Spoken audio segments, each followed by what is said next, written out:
Hello and welcome to episode 98 of the Curling Legends podcast. My guest today is Bob Nichols. If you are listening to this in your car or in some headphones, reminder that you can also go to thecurlingnews.com and follow along with some additional photographs and graphics while you're listening to the show.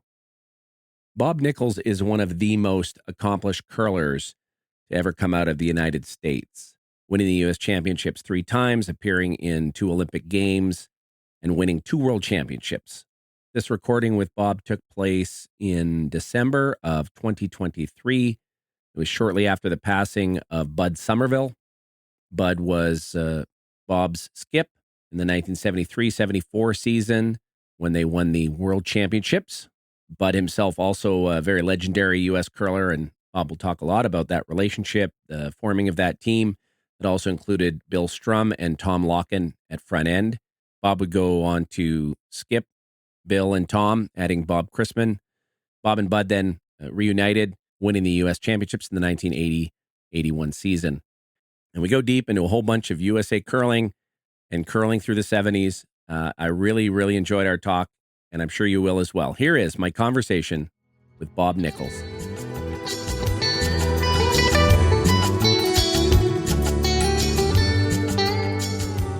Well, I don't know how you had it planned, but what I was thinking that it started off just like talking about how I started curling and kind of grew into being a competitive curler. And before, the days before you really got together with Bud, and then after that, get in, kind of go walk through years with Bud. And I'm not going to go through every game or every year or whatever, but Sure. We'll have to see the highlights, the times we won, and some of the funny things that we had along the line. And so that's a few stories to tell, and so that's my thinking of it. I don't know what procedure is here, but what I commonly do is I kind of start chronologically, and it's funny. Some conversations go that way, and it is kind of tit for tat, like day by day, and sometimes we bounce around. The way I have it set, starting off at the beginning and then going through the early 60s, and then how we got together, and then starting with the 74 World Championship, and then, I'm not going to cover the year in which we lost, unless you have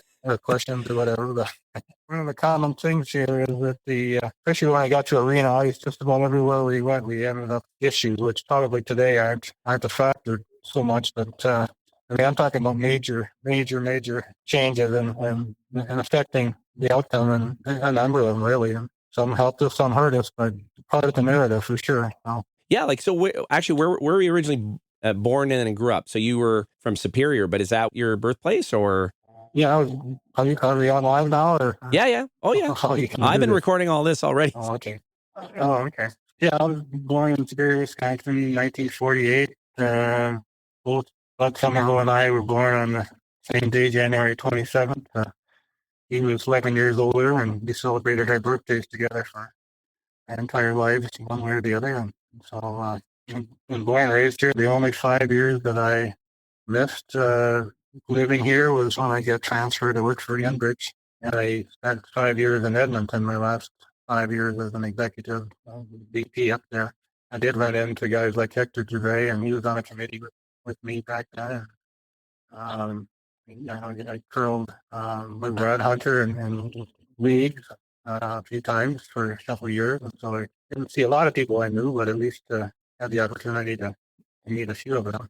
If you go anywhere that people curl, you're going to make friends. If you're a curler, there's a kinship for sure. Did your parents actually start you in the sport, or were they curlers as well? Yeah, my dad was a curler most of his life, and before him, his father as well in Superior. So he had a rule that I had to weigh 84 pounds before I could first throw a rock, and at age 11, that's when that magic day happened. And so I started off following his footsteps, and he had one of the original deliveries that I guess goes back to the days when you had to release the rock before the tee line.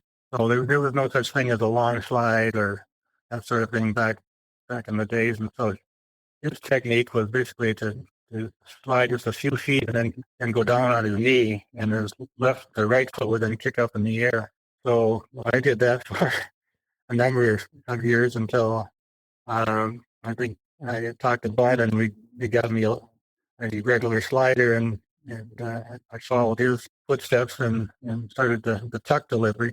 And I did that until I blew my knee out, and that was like in the early 1990s. And then I had to switch to flat foot, which essentially ended my career, even if I had wanted to, because I was not the same player I was. After doing it for so many years, it was tough for me to make the transition. I was lucky to be shooting 80% of what I would normally shoot. So. It's interesting, the evolution of that tuck delivery. I know it's commonly attributed to Manitobans in Canada for certain. And I remember talking that Don Duguid had sort of developed a kind of a unique one himself that a lot of other players mimic because he was well known as a great player here.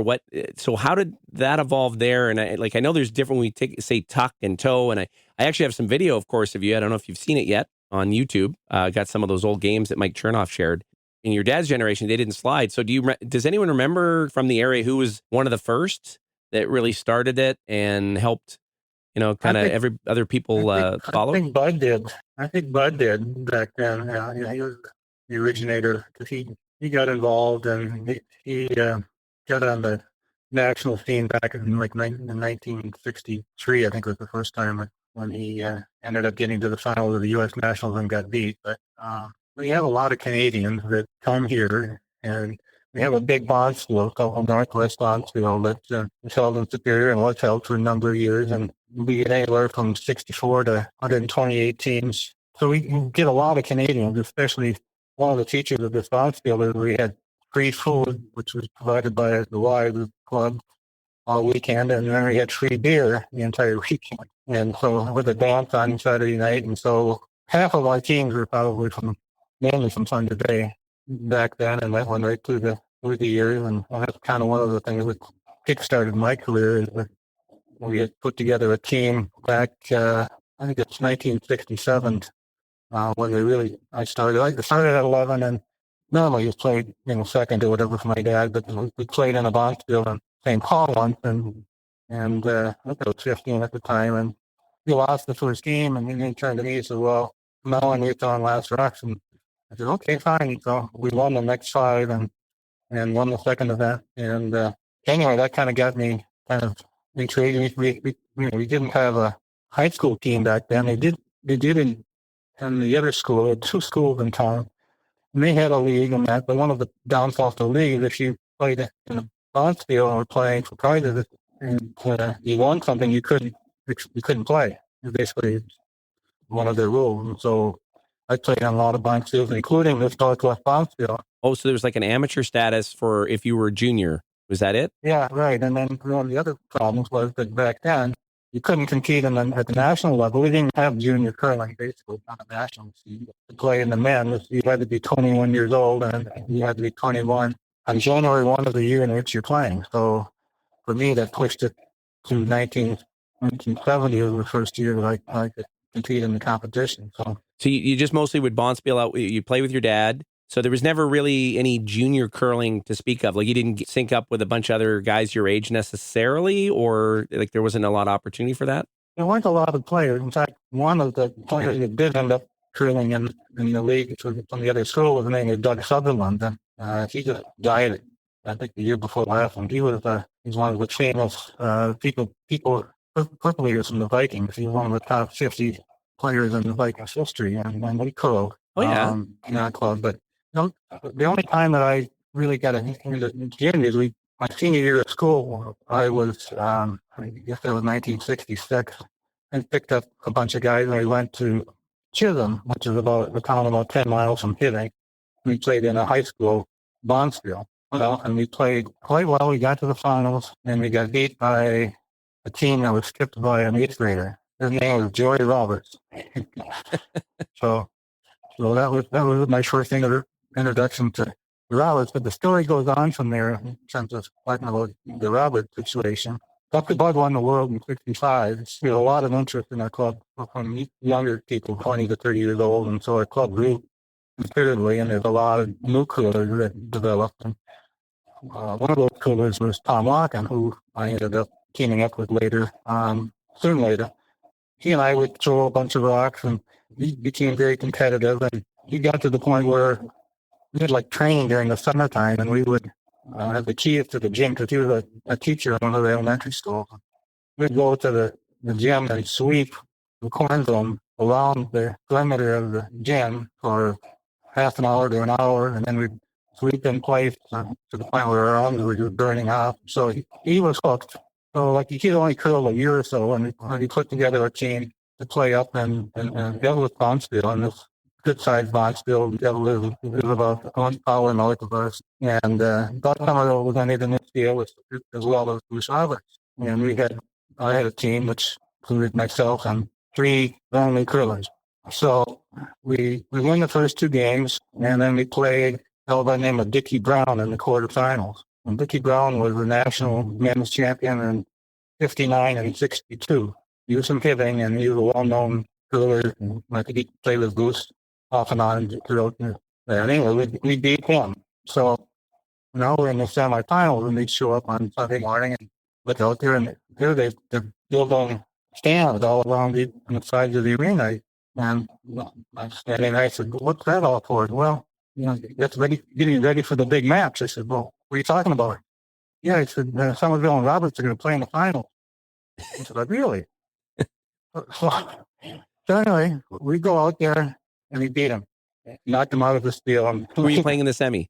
Was it Bud or Robert? Bruce Robert. Oh, right. You were playing Bruce in the semi. Bruce Okay. Robert. And again, like, what's the combined number of years curling of your team, of these 3 guys? Well, I mean, I had about 7, and they had 1 each. Yeah. It was in 1 each. It was in November of 67, and the really only full year of curling they had was in 66 following Bud's championship. So you're about 19. You're about 19 at this point, or? Yeah, I was 19. Yeah. So that kind of started me going, and you obviously got to the finals. First of all, nobody was there. So the stands are empty.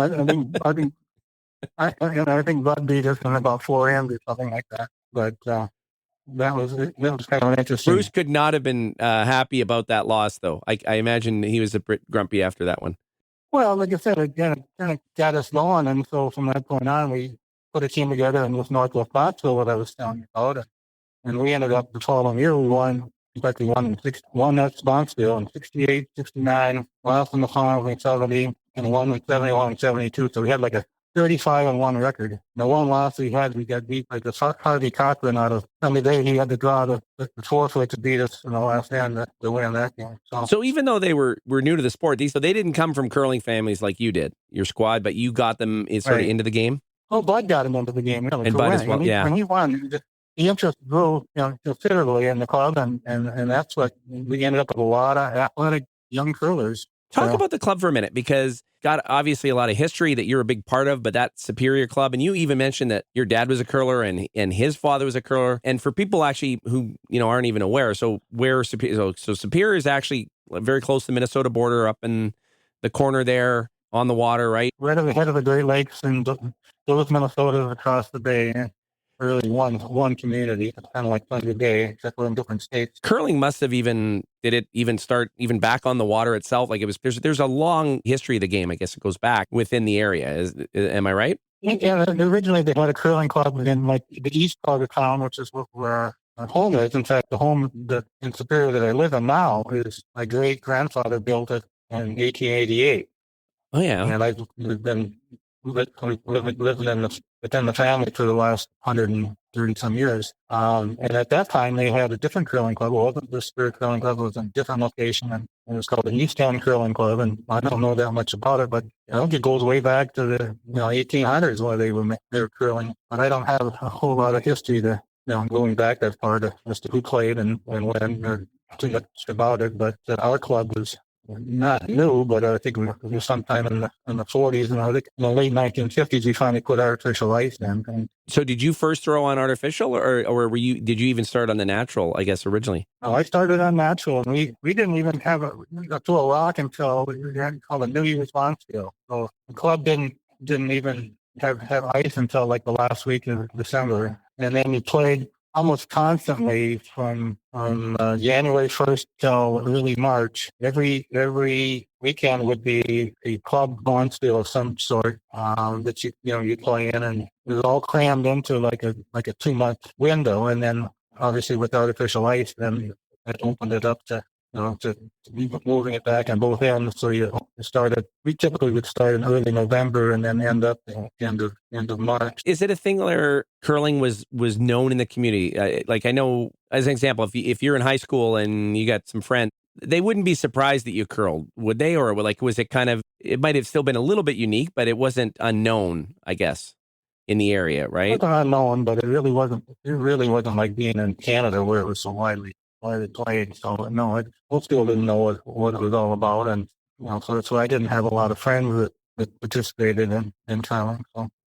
And now for you yourself, though, did you fall in love with the sport immediately? Was it right from that time at 11, or did it take a little while for you to, maybe you played other sports as well? Like where was curling for you in the... It was right up there. I mean, as a kid, when I started at age 11, when I was cutting grass, I had 45 lawns that I cut in the summer, and went through about half a dozen lawnmowers in those early years, just wearing out because so I didn't get a chance to play like baseball or golf much back then because I was busy working the whole time. I played some football, although I really wasn't very big. Back then, I was senior year, I was like 140 pounds, 145 soaking wet. So we had a super team, and I lettered in it. But and then when we combined the two schools, we had track, and we never had track before at the other high school. So we set a whole bunch of records in the 80 relay, and in my senior year, and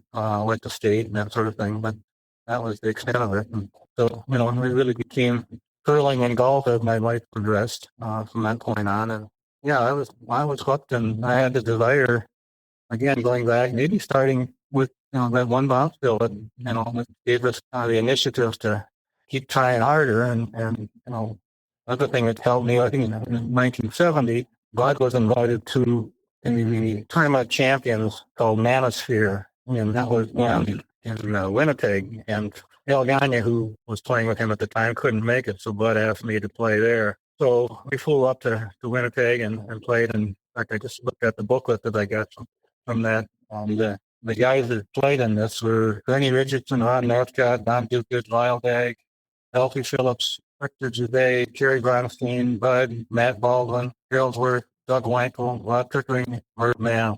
So I got to really to see the best of the best right off the bat. And that was your first time. Was that your first time curling with Bud? It was, yeah. Yeah, we're always playing against them. I graduated from college in 1970, and I remember at the end for placement you had to draft a memo or letter talking about yourself and your goals in life and that. And I still have it where I said back then that my goal, I have a clear goal in the field of accounting, which I was majored in, and I said, but I have a personal goal to be a world curling champion, and that it was locked in right then in 1970 that was my goal. And whether I did it with Bud or whether I did it by myself, I had the tools and you certainly had the initiative to try to get to that stage. And what was I reading somewhere? Was it the thing that you wrote? Oh, maybe it was. I think it was in the book about the Superior Club. So you were a Bud Somerville fan as a young curler. As he's making his mark, you're following him. And was the Nationals, I think, maybe that he lost one year? Yeah.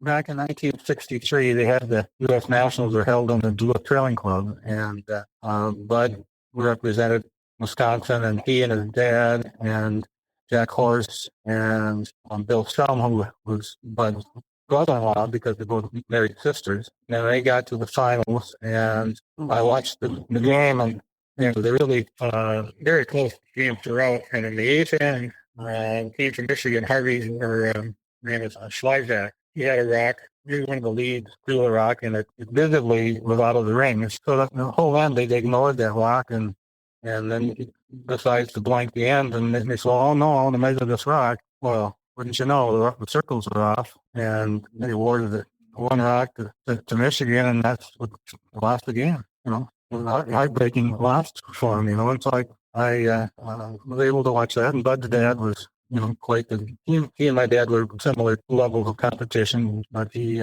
played for him, and of course Tom, he was surely new at the time to the curling, and they did well, but that was the first real national scene for Bud to be in, and And I think it just made him try that much harder when he was taller, and that's why he kind of fought every year to win that and to get into the world. As you're coming up, particularly in that club, Bud's the target. That's the goal. I want to reach that level. And if I'm having any chance to play against them, I want to beat them. And you're the young player coming up. Of course, you had that opportunity in that final when probably a little bit before you expected at 19, and he cleaned up pretty quickly, like you say, in 4 ends. Now, was that, but he knew, did he know of you? Like, so when you're in 19 and you're skipping against him in that final with the stands empty, when he's supposed to be playing Roberts, he knows who you are at that point, I'm assuming, and like he knows your dad, like there's sure. We played each other in the club all the time. Again, I had since I was 11, and I was just a young kid, obviously. But he wasn't that old either. I mean, he was only 11 years older than me. So he showed talent pretty young as well, right? Like he was early on one of the best curlers in the United States. Yeah, and he was probably not only just in curling, he was an exceptional athlete in a number of ways, but he had a heart murmur, what they thought was a heart murmur back when he was young, and his dad wouldn't let him play sports, football or basketball or whatever. And it wasn't until later when, we'll talk about later, but in 78 when he had spinal meningitis and then they thought that he had a leaking heart valve, that they discovered that it really wasn't a leaking heart valve, it was a baby valve that everybody has in that birth that's supposed to shut. And that baby valve never shut tight. And so his whole life, blood was leaking from that part of his heart. And so they just went in and sewed it up and he was fine, But as a kid, but he was a good basketball player. He was a good golfer. He shot his age in golf at 69, and he's just an exceptional athlete. Natural athlete. He might have played baseball. But as an example, because of the heart thing, as a kid, curling became a very viable sport because not as much cardiovascular activity is not pushing the heart so much. And the fact his dad was a curler probably didn't mind having him on the ice with him. As you say, he was talented in everything he did.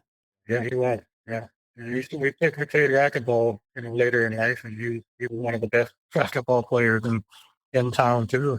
So. And was he very competitive generally too, like even in a fun game, or did he mostly kind of focus that on the big games? No, I think he and I are very much alike. I mean, I guess I don't look at myself as being competitive, but I probably can't play a game of cards without being competitive. I just. Everybody that I know looks at me and say, "You're not competitive. What do you mean?" I don't like losing. What's the card game, by the way? Sure. For the Somerville team and the Nichols team, what was the card games generally at the Superior Club? Well, we around the club we play Smear a lot, or gin rummy, or like we had a poker club that my dad actually started, and I invited Bud to join us, and the older people that we played in that. We couldn't lose a lot of money. The most you could lose was like $10 a night or whatever it was, but got together every other Thursday or something like that for the summer month or the winter months rather, and we play nickel dime poker and that sort of thing. You get 4 players on a team, and there's if you're bond spieling, there's always a lot of spare time, and cards is one of those things that can come out for sure. Good thing to do while you're sitting around waiting for the next draw. Better than drinking too many Ryan Cokes or Right. You want to be prepared for the next game. It's okay to have a couple, right? But not too many. Yeah, it's a shame then. So you never really had like a national junior to play for or a state junior champ. That never really materialized for you as a young guy then, right? Well, they did. In fact, I have a cousin that's 4 years younger than me, and he was a decent curler, and he played in the high school competition. And when he went through the playdowns, somebody squealed on him and said, "Hey, he played and won a toaster or something and won Bonspiel, and he got disqualified."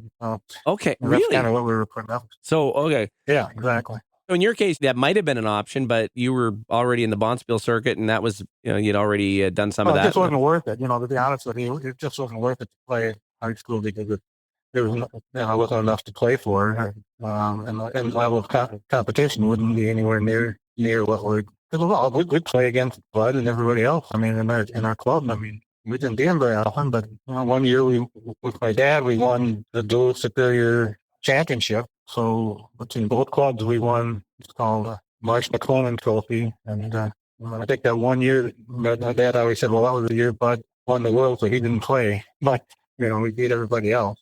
Well, that was Bud's first national as well, right? When they won the Worlds? The national, he was in the national in '63. That's where he lost the finals. But then got into the world until 65. And 60, yeah. So they That was his first. yeah, and wins that first nationals in 65, and then actually wins the first world championship for the United States. What do you remember about when they got back, and like how would you even follow that at the time? It's Well, it was unbelievable because there was thousands of people that showed up at the airport for him, and they had parade down both cities, and they got a lot of notoriety. Bud, they went to the White House, and after that, Bud was on a show called "To Tell the Truth." I don't know if you ever heard of that, but he was one of the contestants that everybody had to say, "Well, my name is Bud Somerville," world champion or whatever, and then the people would vote to see, well, who's the real Bob Somerville, that sort of thing. So, was there any TV coverage that you were able to get at the time, or what was the coverage like of, say, a nationals or a worlds? It was none really, right? Yeah.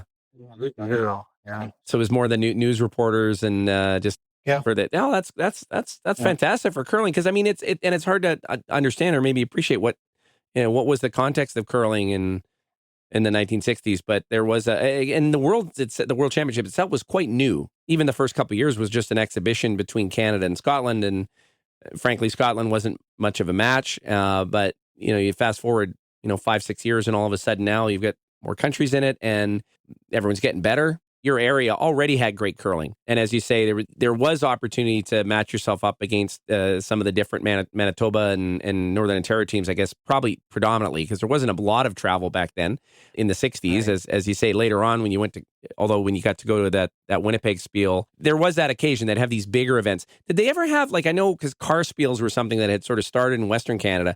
Did they ever have like a car spiel in the U.S. that you recall, or did you ever travel up to Canada for one over the years? No, you were Ticefields. We did go to Thunder Bay and play in the Grand Prix, which was one of the majors back then, and that was right after we joined our team together. I mean, we're getting ahead of ourselves here, but I mean, I'm talking about 74 and 75, and I don't know. They always had Bonspiel, and the Thunder Bay Bonspiel or whatever, and we won money up there many a time, but we definitely had the influence of Canada, with the border that close. So Hibbing, let's talk about Hibbing for a moment. You mentioned that Bonspiel where you were the spoiler beating the Roberts team, but I imagine then there was a pretty good rivalry that was just developing, I guess, just as you were kind of coming into your own, but it had already begun, I guess, between Somerville and Roberts. And was there, I'm assuming you guys would commonly go to the last chance spiel in Hibbing as well. That was always a big kind of year-end Bonspiel. Yeah, it was, but I guess majority of times that I went there, that was the end of the year, and you kind of wanted to let loose more than anything else. I mean, you wanted to win, but it was really more, let's go up there and have a good time kind of thing. And when you walk on the ice, I mean, you want to win, but we had a few beverages during the off time. Oh yeah, well, I played in it twice. I went down when I was kind of in my early 20s, and yeah, I mean, we would just go down it was a fun event to be at, and like you say, you'd have Caesars or screwdrivers first thing in the morning on trays, and but it was great. I mean, I had so much fun down there. Even at the time, I didn't recognize the history of it. When went back decades. A lot of the teams that would come out, probably teams might even try out new teams as ahead of the following season. And I guess with that, so you playing that Bonspiel with Bud. That's your first time playing with him. Like you hadn't played with Bud as a team. Playing with him, yeah, right. Now, how would it work? You guys would actually win the state and then represent the state at the nationals. I think back then, right? That's how it would generally work. Back then, and it was a long path. First, you had to get out of your club, and we typically have 8 teams probably playoff. And with the club we had, our club was probably better than our state, to be honest with you. So I actually lobbied a couple of years later and then you go to a district, and then there's 4 districts out of the state, and then the top 2 teams would go from there to the state. So you had 8 team state hospital. And so I said, one year there was like not enough teams to even get a district. I said, wait a minute, we're playing 8 teams vying for one spot. I said, if you have more than 4 or 5 teams, you should get two entrants to the districts. And they accepted that. And so instead of getting 1, you got two teams came out of my club. But, that like the years in which we won from the club through the national, we were I think in 74 we were 27-1, and in 78 we were 28-0. And the only team that beat us in 74 was 4 finalists in Southern Wisconsin that they were actually wore boots on the ice, and I mean, it was one of those games that they had a really interacting play, and we'd be laying 4 or 5, and all of a sudden they make this shot, and you get in there, we couldn't get them out, and that sort of thing. Do you remember the name of the team? Do you remember that? No, but I remember the boots. Always had a kick out a lot. I think everybody in that era had a story like that, right? Where there's some team that you look at and go, I'm not sure how we should lose to them, but you do. And at every level, right, it could happen. There was, because if the skip makes the last shot, sometimes it's tough to win when they make everything. Well, okay, so take us back. So you're skipping your team. So you were always coming up, then you're skipping right from when you, well, let me rephrase that. Your dad probably skipped and had you throw the last rocks, right? Is that what he did? After a while, I started off, obviously, starting off at second or whatever it was. But yeah, and then I got my own team. And I actually skipped my whole 2 last rocks. Other than the 4 years with Bud, my whole life was throwing last rocks. So, because I played third for Bud for 74, 5, 6, 7, and that was the end of that. So, Bud pulls you up to come to the Bonspiel in Winnipeg. But then that was what? That was 67, right? I think. So you're still... No, that was 70. Oh, that was 70. Sorry, that's right. Sorry, you're 70, but that's still That's still 3 years away from joining up with him. So you're still butting heads with him in the club and in the playdowns. In those early years, when you're skipping against them, how would you guys generally do, and what were those matches like? Yeah, we were close. Like we'd be tied up coming home most time, and it'd be just a shot here, shot there. 1970 was the first year that I was able to play, and he beat us. And then the following year, I beat him in 71. So he was knocked out. And then in 72, in the fall of 72, he approached me and Tom Locken and said, hey, like to get a team together and be you and I and Bill Strum, and with the caveat that I would be playing shooting third, and Bill would have to move down to second. Well, that didn't go over too good with, especially his wife, who objected strongly to that, thinking that was a shot in the butt or whatever. And so he said no. And so Bud just said, forget it. I'm not going to play. So that year he didn't play. Oh, really? And then finally the year after, that was it. I played, but he didn't. So you get Bud and Bill, and they're married to sisters, right? Right. Let me get this straight. And yet he's wanting to form this super team. He sees that you and bring you in on the team and get you and Tom, but Bill says no, and their whole team doesn't. So or Bud himself just steps away. Yeah, it was just a 1 year. That's interesting, though. Okay, that was 73. So just the 1 year. Although Bill did play, and Bill actually beat us in the club with the team, and then he went on to. We happened to have the state in our club that year, and he got to the last game, and he missed a wide open draw to lose to one of the guys that played with me. It was from a different town. He had moved to Green Bay, and that team then went on to win. So it was, basically Bud stepped out of there for a year, and then we got together. And then what happened was, I mentioned it too, we used to go to this Grand Prix. Well, so that was like in November of 73 for the 74 season. We go up there. We hadn't thrown a rock yet. Our club didn't even have ice yet. And we win the Bonspiel. Oh, but sorry, is the team formed, or you guys are, or what's the? No, we formed the team, in the fall of 73, and we'll go to Thunder Bay. Hadn't thrown a rock. We're playing Jack Mirror. We're playing Savage. We're playing all the top teams in Canada, and we go straight through and we win. And that was kind of the start of our season. And then we won. You mentioned we won everything except the one game at the state. We were 59-1 going into the World Championships that year. Bill had played third for Bud for years. They'd had great success. I guess I'm interested to understand. So when Bud had in his mind the team he wanted, and it didn't happen that first year, Bill goes on his own, actually has a bit of success. And then I guess the next season said, okay, I'll give it a try. Like, was he all in, I guess, before that Bonspiel in Thunder Bay? Yeah, or was he? I think it was more his wife who was saying no, to be honest. I really do. I think that I think Bill would have been happy to go with. And to be honest, he should have moved down to lead. And then not being a put down, but his strength was the draw game. And Locken, Tom Locken, who played with us, his strength was the hitting game. So obviously, you'd want your touch player to play lead, not in that second, and it was backwards. So, but then going. There was a lot of egos attached to positions sometimes, right back in that era, and I think success often came with the ability to get someone who could, like Bill Strum could skip, but he was willing to play second. I mean, now you've got an advantage over some of these other teams that don't have a player that good at second. And I guess Tom, when Tom was playing with you, where was he? What rocks was he throwing with you on the team? He played third. He was the third, moving down the league, basically. Great player. It's always tough now. So when you do form that team, though, there's 4 other guys that don't get picked. I guess that's always tricky. I mean, what's that?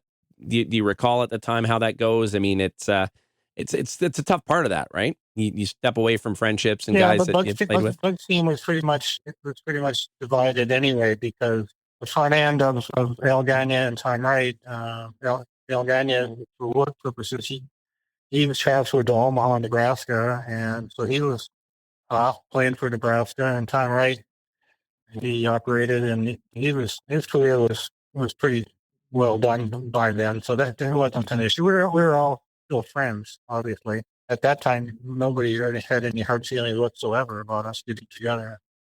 So it really was a good match. So that 73-74 team, you play in Thunder Bay. It's early in the year. You win the Bonspiel. Now, question, because I always like to ask about this. Did the Calcuttas, which were always pretty popular in certain areas, but I don't know, did you guys actually have Calcuttas down in Wisconsin and in the Bonspiel circuit there, or was that something you experienced in Canada? They did have one in Thunder Bay. Thunder Bay had the Calcutta. Did you buy yourselves when you went up there?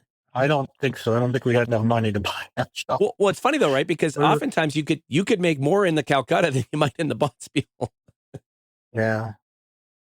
So you've just tested yourself against a pretty good field. When you guys won it, did it seem almost like easy, or was like you guys played really well? Like you just clicked right away? Well, I think we just clicked, and it seemed an easy transition for me. I mean, I was not used to throwing third rocks, but I being a skip for one thing, I think one thing Bud also liked about having me, I was in the head. I could judge rocks and judge sweeping probably as good as anybody, and so he never had any concern about me, messing up on the call.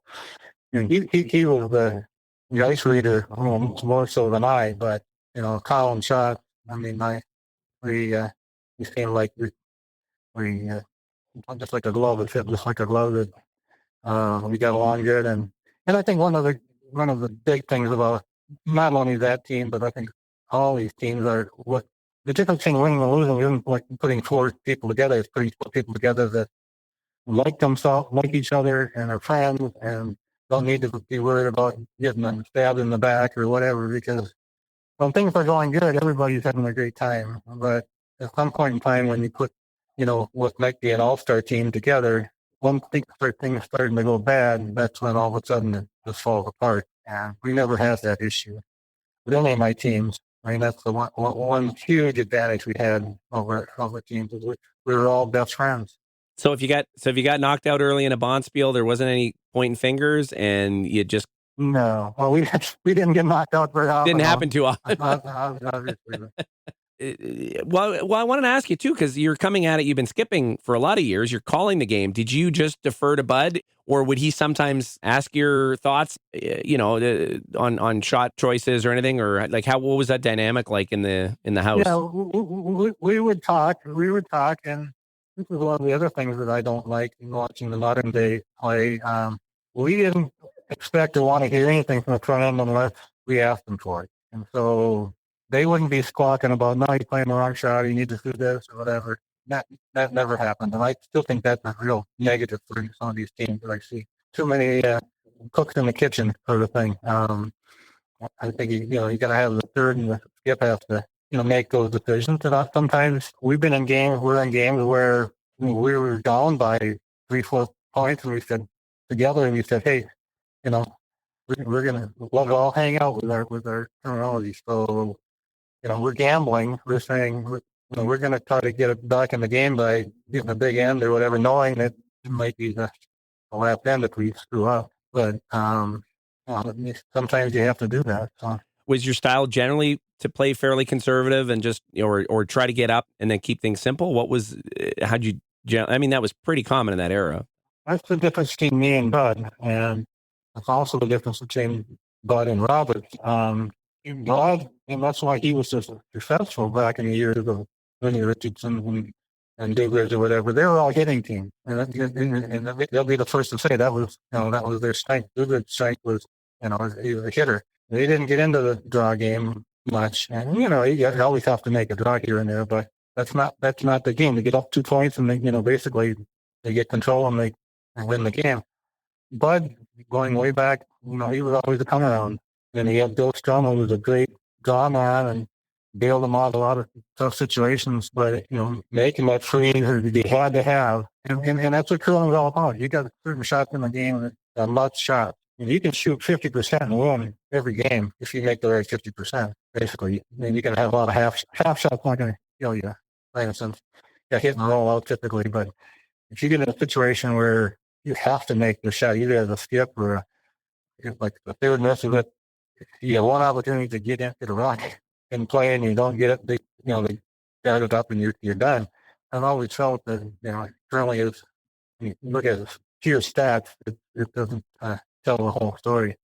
It's a game of key shots, and we focused on that, and it was a changed transition with me. But Bud chews last rock, so he knows he can make that draw to the 4-4, draw to the pot, or do whatever. He had that confidence all along, and so as long as he had the confidence, that was good enough for me. So it wasn't until after he left that we switched back to more of a hitting game, more of a game in line with Roberts, where his game and our game were pretty much the same.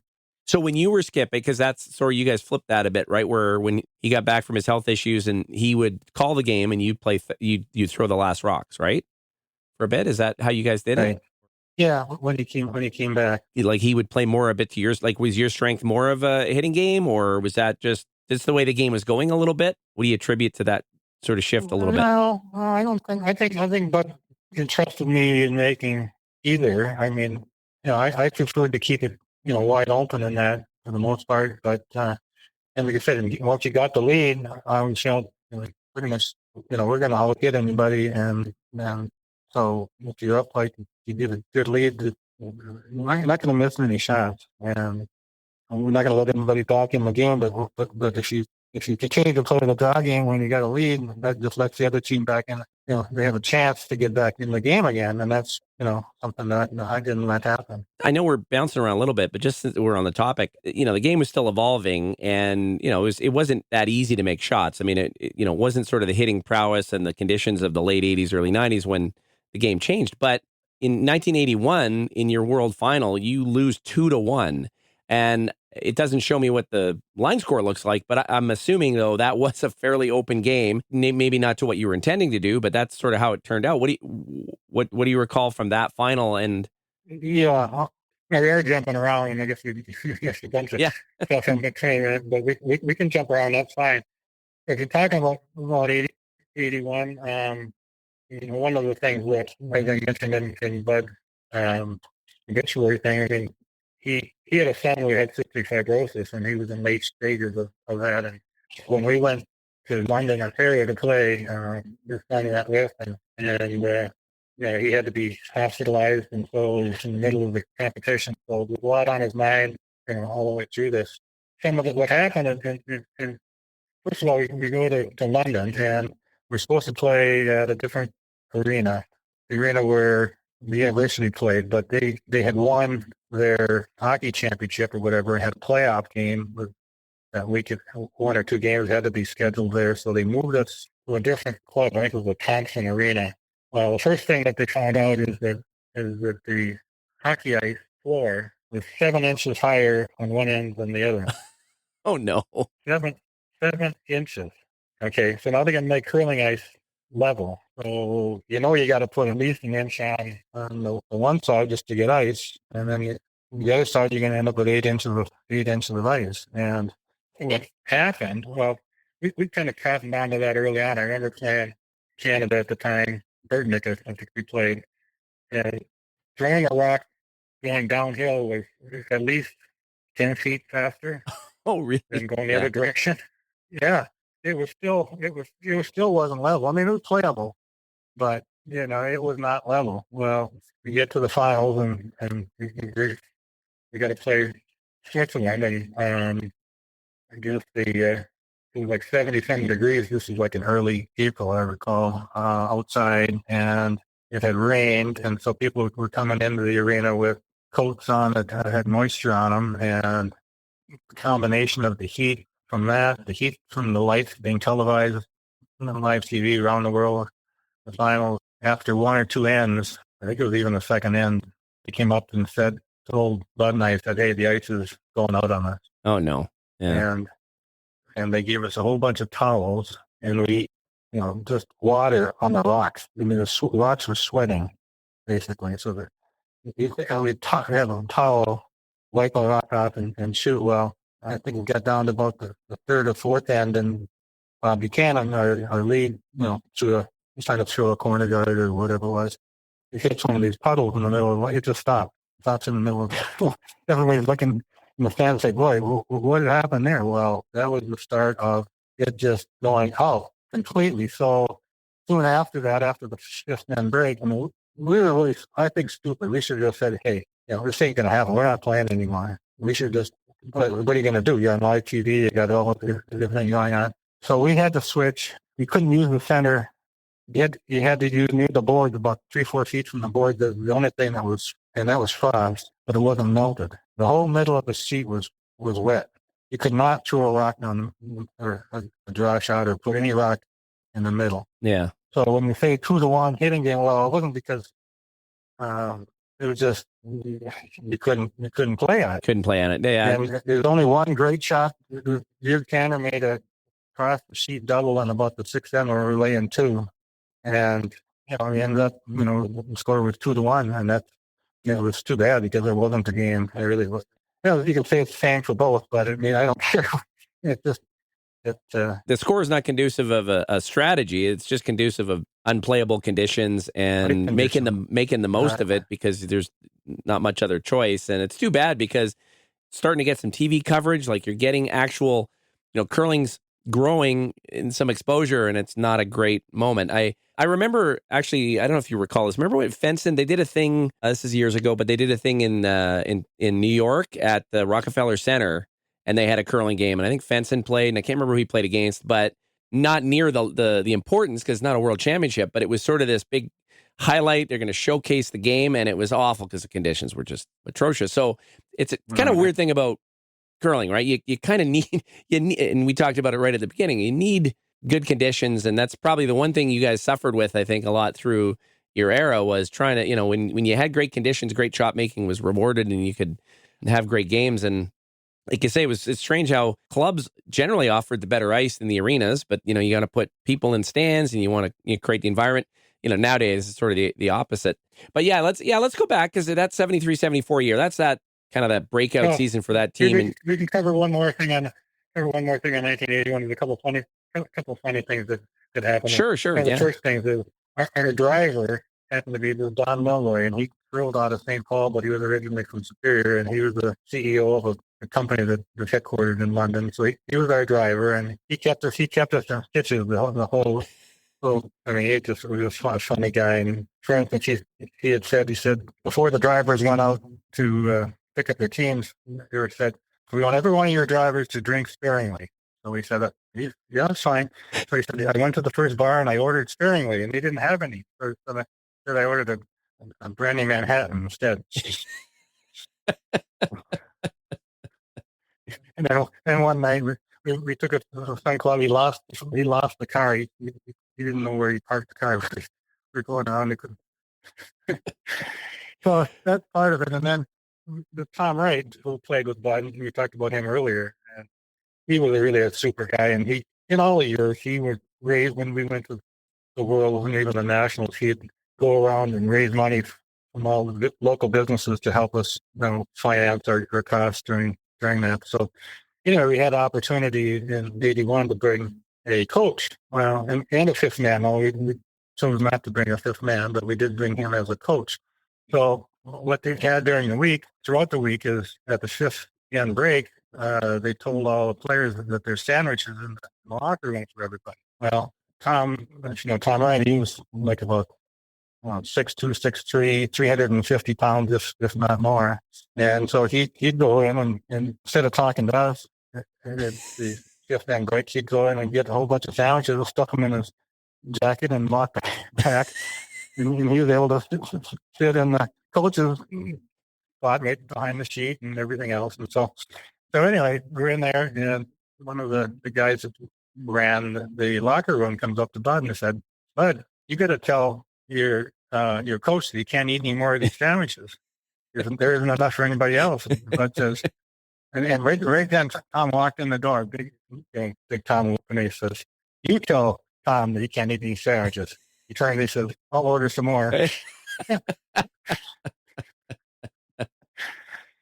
So yeah, that. Yeah. So as a coach, he wasn't really required for coaching purposes, but it was nice to have him there. And he no, we bought him because he raised all this money for us. So anyway, we get to this Friday afternoon, and we have to play Italy, or we guess it was Friday morning. We have to win the game to make it to playoffs. It was do or die for us. And so Bud turns to Tom and says, "Tom, you've been watching all week." I said, "No, you've been watching Italy at all?" He said, "Yeah, I've been watching." He says, "They can't hit a rock." I said, "Really?" He said, "Yeah, they're terrible." So Bud goes out there, the first four ends, we play the guy. They never miss a rock. They hit every rock. So he turns to me and says, "I think we're changing our strategy." So he switched to a draw game. In three ends, we beat them by 5. We walked off the ice. So that was the one coaching tip that that you guys used. Yeah. So anyway, it was funny. Yeah, I read your write up. I'm assuming that was at the memoriam. You shared that. Is that? Yeah. Yeah. Actually, I was going to ask you: is it something that you had posted or would want to have public? Like, I would only use it if like I could post it sometime. No, I'm more than welcome to use that. It's really nice and really well written, and I mean the thing with his son is just incredible. I mean, we all watch sports too, right? And of course, you've competed at an incredibly high level, but you watch it as well, and there's not always an appreciation that these athletes are going through other things. There's been stories about, Norman in 96 that, actually there was some other stuff going on, or LeBron in 2011. Like there's stuff still goes on in our lives. They're all people. And to imagine that here's Bud, dealing with this news in this situation and then trying to compete and win a world championship, it must have been something. And as a team, I'm sure you guys really rallied together with him. And it must have been really tough. Well, we did, it really affected some of the other teams, to be honest with you. Some of the teams knew what we were going through, what Bud was going through in particular. I know when we played Norway, Christian Strum, we go back because he played with the team we ended up beating in Winnipeg in the finals. I think it affected them as much as it affected us. And I think we played them in the semifinals and we beat them pretty handily. But I just sense that they too knew this is more than just winning a stupid game. There's a life event that's affecting, it's much bigger than that. And it affected a lot of people. And he finally did pass. He died 3-4 months later, and it was a long struggle. And then Bud started a cystic fibrosis fund bill to raise money for the research and stuff, and it's still going on. This was from 81 till now, and they've raised something like $400,000 from that bond sale that's been given to the Cystic Fibrosis Foundation in his memory. So that was really a positive thing as well. Anyway, if you want to go back to 73, we can talk about that. So it sounds like the dynamic between you, as we said, you and Bud were hit it off. It's interesting. I wonder, like, how did you, even before you start that year, then how are you approaching it in your head? Like, did you consciously think about, okay, well, like, because you don't know if it's going to work. I mean, maybe the dynamic won't be there.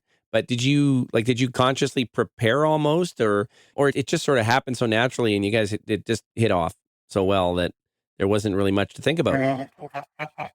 I will say that first year in particular is the first year where we really put everything we had into it, and to the point where, I mean, we used to having a few beers, after curling or whatever, and we purposely, we just, had one, went back to the hotel and just got a lot of rest and sleep and all the way through. I can't say all my teammates didn't get that, but I know Bud and I did. And that wasn't that common in the 70s. Let's be clear, right? I mean, that wasn't always that.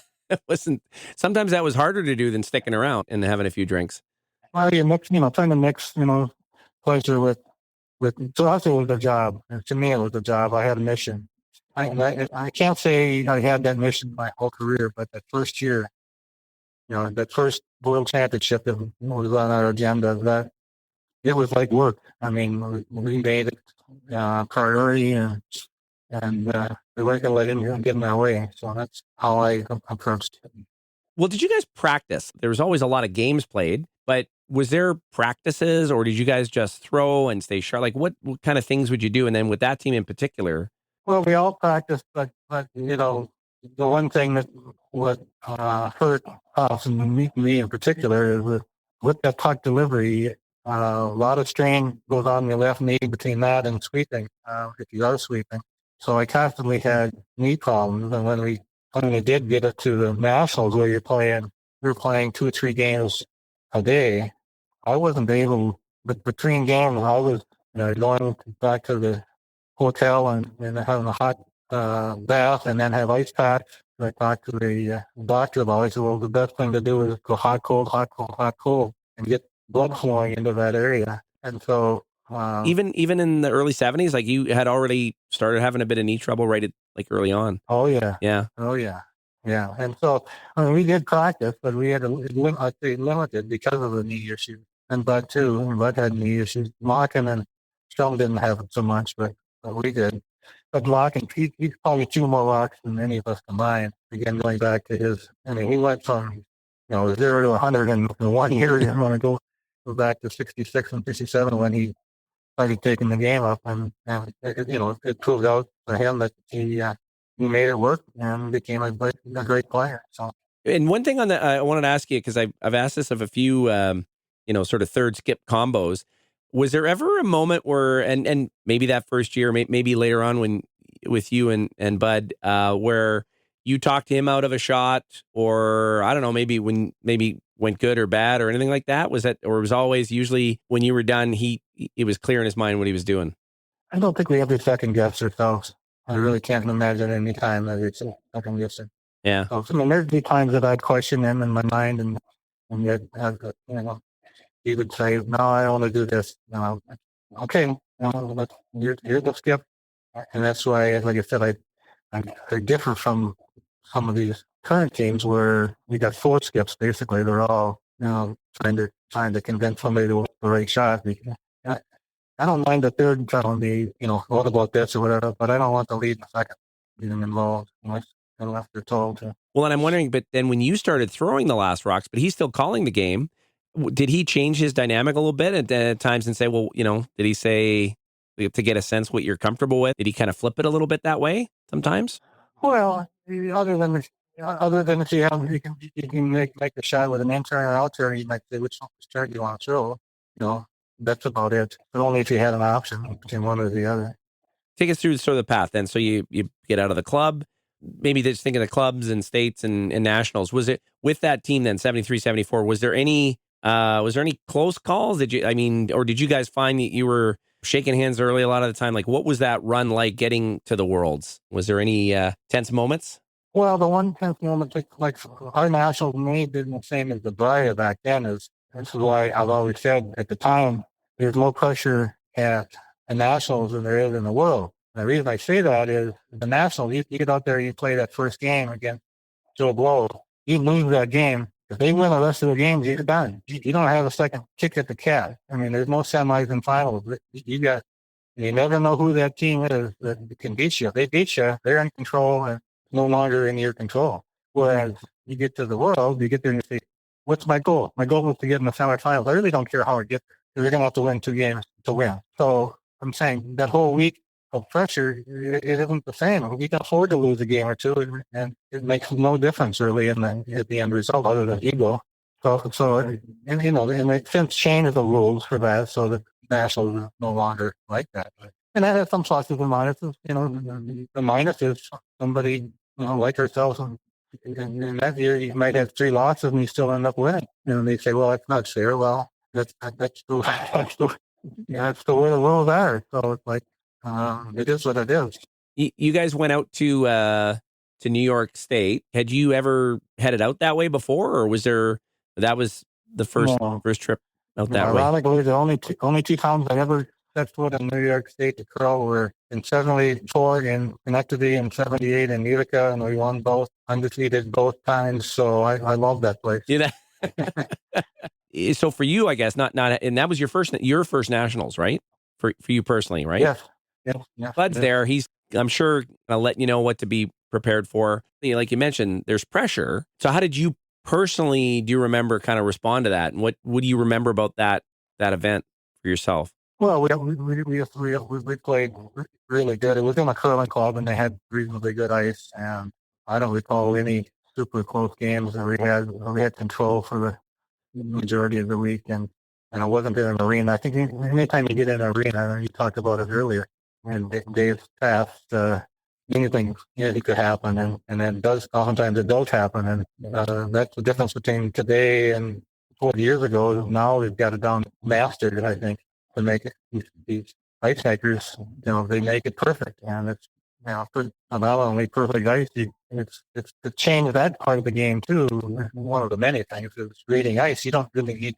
I already said it. Like a blind man can almost read ice today because you know what it's going to do. You play a pass, you just take a couple inches of the broom. You could probably put it in many shots. Put the broom in the middle of the rock, and you could throw either turn and make a peel, for instance.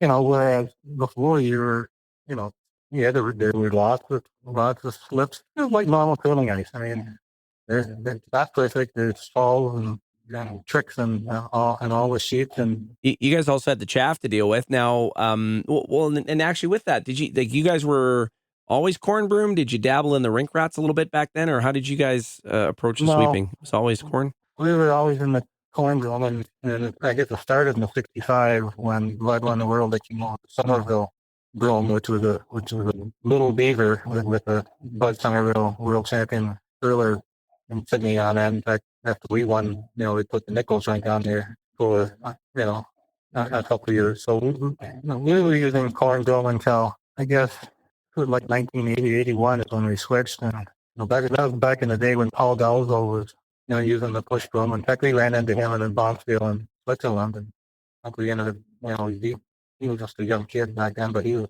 learning from Alberta, and we both were in the same steel and grind Switzerland together. But we kind of revolutionized the push broom, I thought, from a Canadian perspective at least. Not obviously the Europeans have been using it for years, but one of the things that, and got to be honest, I think that was one of the advantages we had when we got to the world is we were using corn and they weren't, and they weren't used to having any type of debris on the ice, and so they'd just let the rock go and they would grab something and they'd miss a shot, as opposed to keeping it clean like they do today.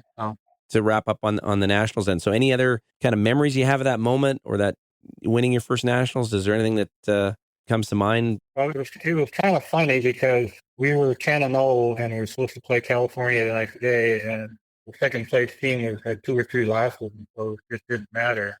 There was a big fuss as to whether or not we played the game or not. And California said, "No, we're not playing. We supposed to." Oh, really? And actually, they had the banquet the night before we finished the event. They had the closing banquet. So there was a bit of discussion about that. Some of the teams may have wanted to play, or I don't know, but they said, "No, it's over." And we won. So it was a big relief for us. Did nobody play the final draw then, or was it just you two? No, they just canceled. They canceled it. Yeah. Is that probably the only time it happened before or since? I wonder. That's something. We're just gonna not play the last draw. Yeah. Okay. Well, I think they changed the rules on that. In fact, I think it did happen again in 78. Bruce Roberts' team ended up, we beat him, and then Washington beat him, and they left. And they said, "We're not playing tomorrow." And that then all of a sudden it became, we're not paying out anybody's expenses until it's completed. And in that case, it wasn't it was an mutual agreement. They just said, no, we're leaving. And so that was kind of a change in the way that we were going to handle it. So, and we went out and played. We went out and played. Yeah. Even though we had already won. How soon was it from that nationals to, and you guys you went to Switzerland, right? So the gap between there, was it like you guys all still have jobs? You got to get back and get back to work for a bit? 3 weeks, I think. Yeah, 2 to 3 weeks between the two. So on to Bern, that's where we had the championship, and we get there and we go to the arena, and it's an arena that was built for the World Hockey Championship. It sat 17,000 people. So it was just madness. But one of the issues with it was it was an open air arena, which ones I've never ever seen before. So the top 10 feet of the arena all the way around is open, and so you're open to the elements of wind and rain and anything else that would go through there. So we get there, and the ice is called frost. And I remember Hector Gervais said, "Hey, when are you going to get the snow off the ice? We need to fix this thing." And so we went from really tossing it really, really hard the first couple of games. In fact, when we played Hector, we played on sheet A. I think it was the first or second day, and it was really frosty. And with my tech delivery, I put a lot of weight on my drum to slide. That's like the third point for balance. And when I hit that frost, it would just spin me around. Really? So I went and when you bought those drums, if you recall, they had like a plastic cover on them when you bought them in the store or whatever. So I went and put that plastic back on it, and I played the whole game. Every time I shot it, put the plastic on it, I let it slide right through the frost and didn't affect me whatsoever. And Hector, with this delivery and that, he struggled more than anybody, and we ended up beating him pretty handily. But we went from that to the next day or next couple of days, and all of a sudden, it changed again. We had, one time we played on Wednesday with this roof that was made out of fiberglass or whatever. It was kind of sort of clear. The sun was shining through that day, and on the whole night, it was water from, maybe the 12 foot in the front all the way to the back, and maybe a few feet in front of that, and the rest of the seat was perfectly fine. And so when we curled into that water, it wasn't too bad, although it did stop sooner than you'd think it would. To fly through it was an issue, and I don't remember Bill Shell in particular, what he did. He'd put the rock on the edge, and just slide it until he got through the water, and then he'd flip it. While he's sliding, he'd then put the rock back down and then deliver the rock. Yeah. Interesting technique. Not, I mean, I can't imagine. I mean, but the best way to just get the rock through the puddle, in other words, so that he'd be able to toss it before the hog line. And I've spoken to Warren Hansen about that world. I mean, it changed him as a he, he's still to this day will comment on just how bad those conditions were. And as for him, and he's somebody who came up in football, and he just felt like, and as you might know, Warren was somebody who was really pushing for, more athletes in the sport and shifting curling more along those lines. And he just felt like, how can you run a competition like this? Well, this is supposed to be your world. Yeah. This is, it's a highlighting of the best in the world. And it's the worst conditions. And it's done, but it's like you're saying, it just changed. And so each day would sort of change, and you had to adapt to it. And you guys clearly did adapt. But I mean, it was kind of like I said, you had to just sort of get into the top four. That was the purpose of the week, right? And get through it. We ended up going 6-3, and we qualified in third place. And I think we got beat by Switzerland, Sweden, and Germany. And in fact, all the years we played, Germany seems like they beat us more than anybody. Oh, yeah. And they had our number. But anyway, it pitted us up against Switzerland, and the fans were totally ignorant of curling. So they would be cheering shots that, the other team purposely threw a rock to the house. They would cheer because they figured they missed the shot. I mean, everything. They had no idea. But they were filling the seats. They had, like 12, 13,000 people there. Really? This is for your semifinal against Switzerland with Hattinger. Well, and most of the week too, because Switzerland was doing so well. They went to week undefeated. We end up playing Peter Hedinger in the semifinal, and that's another case where the ice became a big issue. And the whole week had always been straight and fairly quick, except for that first frost game. But eighth end, I think the score was tied, and Locken put up a long guard. I don't know how he ever did it, but it just got like 2 feet over the hog line. And from that point on, I've never seen this before in my life in any competition. Every single person after him tried to draw around that rock, and every single person hit the heck. Really? Went through. Yeah. Yeah. It was so fast. It's like it was downhill. It's like maybe it was. I don't know, but it was. Bud gets up to shoot, and he says, "Is it fast?" We'd already thrown about eight rocks to the house. I said, "Yeah." So he gets up, he throws it to the house. Same thing. So anyway, then we I think we get to the last end. I think we're tied up in home. Maybe they blanked 9 and so. Well, actually, I'm looking at. I'm looking on. So Wikipedia has a line score. I don't know if it's accurate because you never really know, but it looks here like it was 2-2 in the 10th end, and Switzerland had hammer. Did you go to 12? Like it's saying here, you guys ended up with no. It was a 10-end game, and they kept it pretty well open. But with the super quick ice, drawing was out of the question because they just got ridiculously fast. So it's like drawing a pot would be impossible. So he had a chance for wide open hitting stick on the 10th. He hits and rolls out. You get into the 11th, same thing. And it got to the point where he had to hit 7/8 of the rock or it's going to roll out. It was unbelievably fast. It wasn't an easy shot by any means, just because you had to hit it right on the nose. It just kept sliding. So he misses a shot, hits it, rolls out in the 11th, and same thing. We kind of put a rock where we thought was a little bit of like a fall area right there, and he kind of, if he played the other turn, he might have missed it, but he played the out turn, and he got my hair outside, and that's ice that it doesn't curl, and they kind of gave it a couple swings with the brush just to keep it clean, and reaching on just kicked us about 6 inches if that, and then we stole one to win. So that was a gift, obviously, but it was unbelievable. The ice had changed so dramatically, and in all 3 of those cases. And then we get to the finals, and it's like Sweden. We played the end, or something like that. Mm-hmm. Bud and the third or fourth end, I think it was.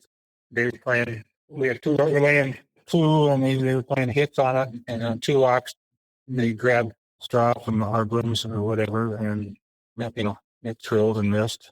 So when we got Bud, rather than play a 3-drop for 3, it was a long guard out about 2 feet maybe from the rings in the front. And I said, "No, let's go roll them in." And makes a perfect roll in. Both locks ended up on the outside of the 12-foot, and we got 4, and then basically the game was over. Getting back to that semifinal, I guess you quieted 12,000 Swiss people at the end of that game. I assume it must have been, it was interesting. Oh yeah. And that was the only loss. They haven't been beat all week.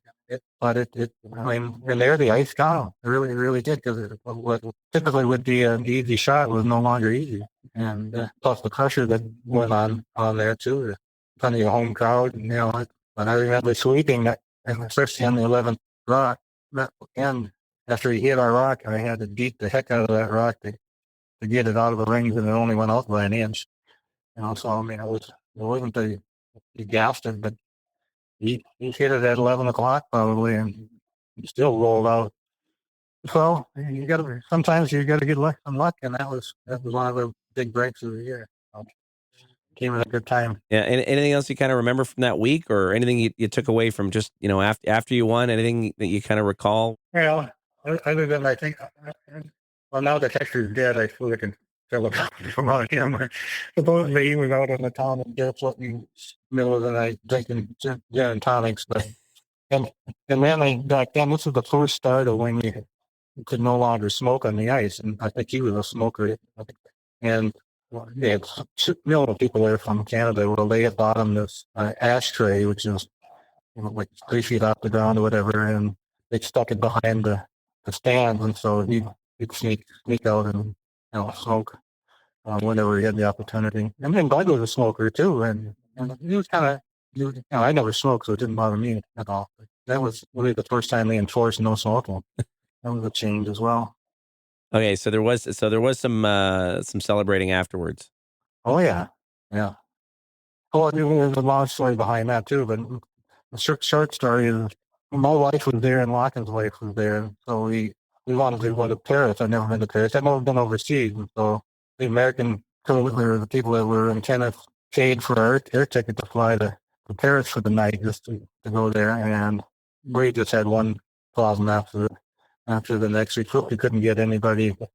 We had all our trophies and all that kind of stuff that we had to haul, our brooms and everything else. And when we were in Brooklyn, we had a big van for all that stuff. And when you get to the airport, they got nothing like that. And I said, well, we're going to need like three cabs to get there to get all our stuff in. And I go, I'll go and see if I can find a van. So Bud takes off and tries to get a van. In the meantime, all these drivers are trying to pick us up, and he said, no, they can't both speak French or whatever. No, we're not ready. Waiting for Bud. So finally, Bud comes back and says, no, we're going to have to get cabs. So we asked for a cab. They just shook their head. They just drove right by us. So now we got to go to the cops and say, nobody will pick us up. And then the guy would point over. So and say, the pit man said, no, don't pick these guys up. So they took us to the hotel, St. George the Snake. I never forget it.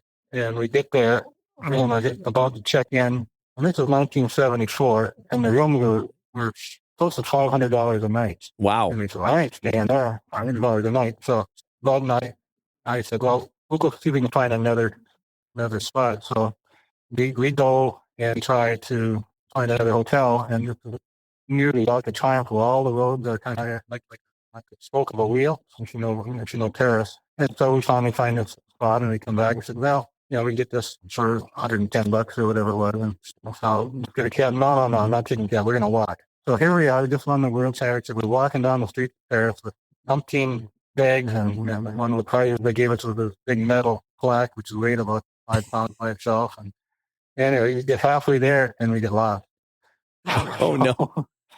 So we just stopped there, and Bud and I go on a scouting mission to find out how to get there. So we finally, long story short, we got there, check in, and then we go to sit down in the bar, and just so happened that they were playing on TV in Paris the finals, and everybody was pointing their finger at us. Really? That's us. Oh wow! Really? Yeah. So. Well, anyway, and then. Nice. We go to the Eiffel Tower, and we took to the bar and outside, and he said, "Oh, you want a beer? A little beer, or a big beer?" Well, Tom's wife doesn't drink. So I'll have a little one, and Tom said, "No, give me a big one." Well, the big one was a pitcher, which we didn't understand, and the little one was a glass was about a foot tall. Yeah. So here we are sitting on the street and drinking out of a pitcher of beer, and anyway, it was quite the deal. So it sounds very romantic. I've always heard Paris is romantic. It sounds very romantic.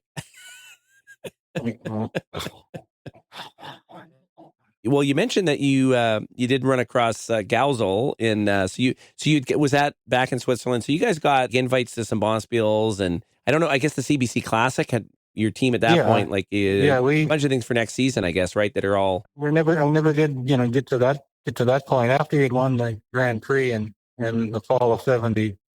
Right after that, we had the CBC Curling Classic, and that happened to be an Olympic. Fall of '74, we had won the Grand Prix for the second time, and then they went and played in the BBC, and they played Jim Armstrong in the finals. If you remember Big Jim Armstrong, he was a dentist. I mean, he was the strongest sweeper I've ever seen in my life. I'm told that he broke 2 wrists sweeping in the Briar, and I can believe it because he skipped and he'd jump up to the hard line and start sweeping, and it was just like toothpick to him. I don't know if he was beating that, but anyway, we had a close game, and Bud made a double raise, kind of lined up, but a double raise takeout with a roll behind cover to beat him in the final game. So that was we had won that, and that was the start of our 75 year, for the most part. Getting back to it, you mentioned how sometimes teams have adversities, but you didn't win all the time. Obviously, I mean, was it usually? I mean, I'm looking at it. Was it usually you come up against that pesky Roberts team, or just things would like? But you were always in nationals and in the hunt every year, I guess, right? Were you? Yeah, we won. I won the state eight. I won the state 8 times, and Bud has won it about 13 times or something like that. But yeah, we lost, and Bud was still on that stock. 76, we lost to Roberts in Wausau, and I think they might have beat us in the round robin. So we both had one loss, all I remember, and then we played them off. And we had dirty brooms, which was the beaver, but nothing like the brooms that they had, which I think was like a blackjack. It may not have been the black, but similar. So every time they started, they take out new brooms, and it was debris everywhere. And so like a draw shot was going drawn about 10 feet and maybe even 12. And anyway, Bud played the typical draw game, which probably was a mistake under those conditions because, the straw affected our shots more than it affected theirs. Yeah. Anyway, we had one of those games where things didn't go right and you get beat. And they went on to win the world that year. So, yeah, that was a disappointment. How did Bruce and Bud get along? I mean, were they chatty with each other or not really? Like I was talking to Gary Cleffman about this, and how did he kind of approach it? I think he said that was it Bud was pretty quiet out on the ice, I think, right? Or was it Bruce that was that way? One of them was maybe a bit quieter than the other. Oh, they're both real quiet. And I think they had friendly chatter throughout, but obviously they were our nemesis, and to me, I beat him probably as many times as he beat me throughout the years, dating back to the early years, and we beat him in the Olympic trials, which we'll probably get to later. So I mean, we were we were the team. Both of us had to get through each other, and obviously, they don't become your best friends when they're your main competitor. Like Arnie and Jack, right? Kind of became more friendly later when Arnold wasn't winning anymore. But when he was winning, Jack didn't want to be buddies with him. Jack wanted to beat him. That's kind of how it works. You know how in Ontario a lot of times, right? Teams would sit together. What was the in the Superior Club or in the areas after a game? Would teams commonly sit together? Was that sort of tradition or not so much? Was it more like Western Canada? No, it was a tradition, definitely. I mean, obviously, when we're playing in the competition, like I said, we probably didn't drink, between games or whatever. So that didn't happen. But I guess it was in a Boston or whatever, or it was the last game of the day, then you would, but if we had to go back and play 2-3 games a day, you did that time for that, obviously. Then we're back to eating. But the competition between your teams, and I mean, over those years, I guess the Roberts team and the Nichols Somerville team. Like I'm assuming though that it was great respect. Was there ever any ever kind of moments? Like I can't imagine either of your teams with any sort of gamesmanship against each other. I don't even think it would work, right? Like you're both at kind of that level. I always found I didn't know about this, but at the time. But what the Roberts would do, they had a separate broom that they'd use for shooting. Okay. And so like when we played in Utica, and they didn't have dividers between the sheets, so they'd go out and leave their broom sticking on the ice where the divider would otherwise be, but just sitting out in the middle, and then somebody else, like our team members, would walk down and trip on it or fall or whatever, and finally, I think Cristman said, don't leave your broom there, whatever. And so they put it back there, and he took it and he threw it across the sheet, four sheets down, and I said, you can go get it. And they just looked at Bob, it's a big, strong kid. I mean, he never wanted to mess with him. One of the strongest guys you've ever seen. And they finally got the broom and didn't say a word. Oh, I like that one. That's a good one. That was about the only time that I had heard anything like that. But you're coming from Hibbing. Hibbing's got a reputation, and they're from the range. And there's times when there's a curler named Pete Daisy, which was a little guy, but Spitfire curler. And he had a couple of these big guys, and well, it became you're going to get ready to sweep a lock. The opponent's rock from behind back, they'd always run up with it getting away and whatever. And one of these guys just knocked them on the ice, knocked them to the ice, broke 2 ribs. Really? I mean, oh yeah.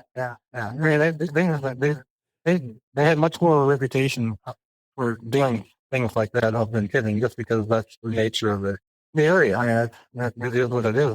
But anyway, that area had a few different characters up there, I would say.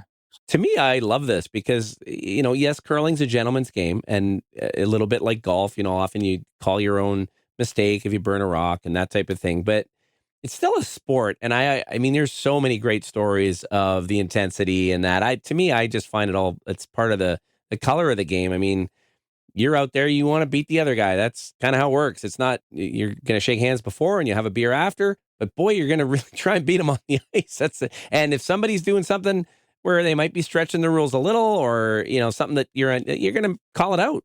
I love that about the sport, right? There's no referees and umpires out there to call pass interference. You're calling it yourself, which I always thought is great. I find that entertaining. I mean, to me, it's part of the charm of the sport.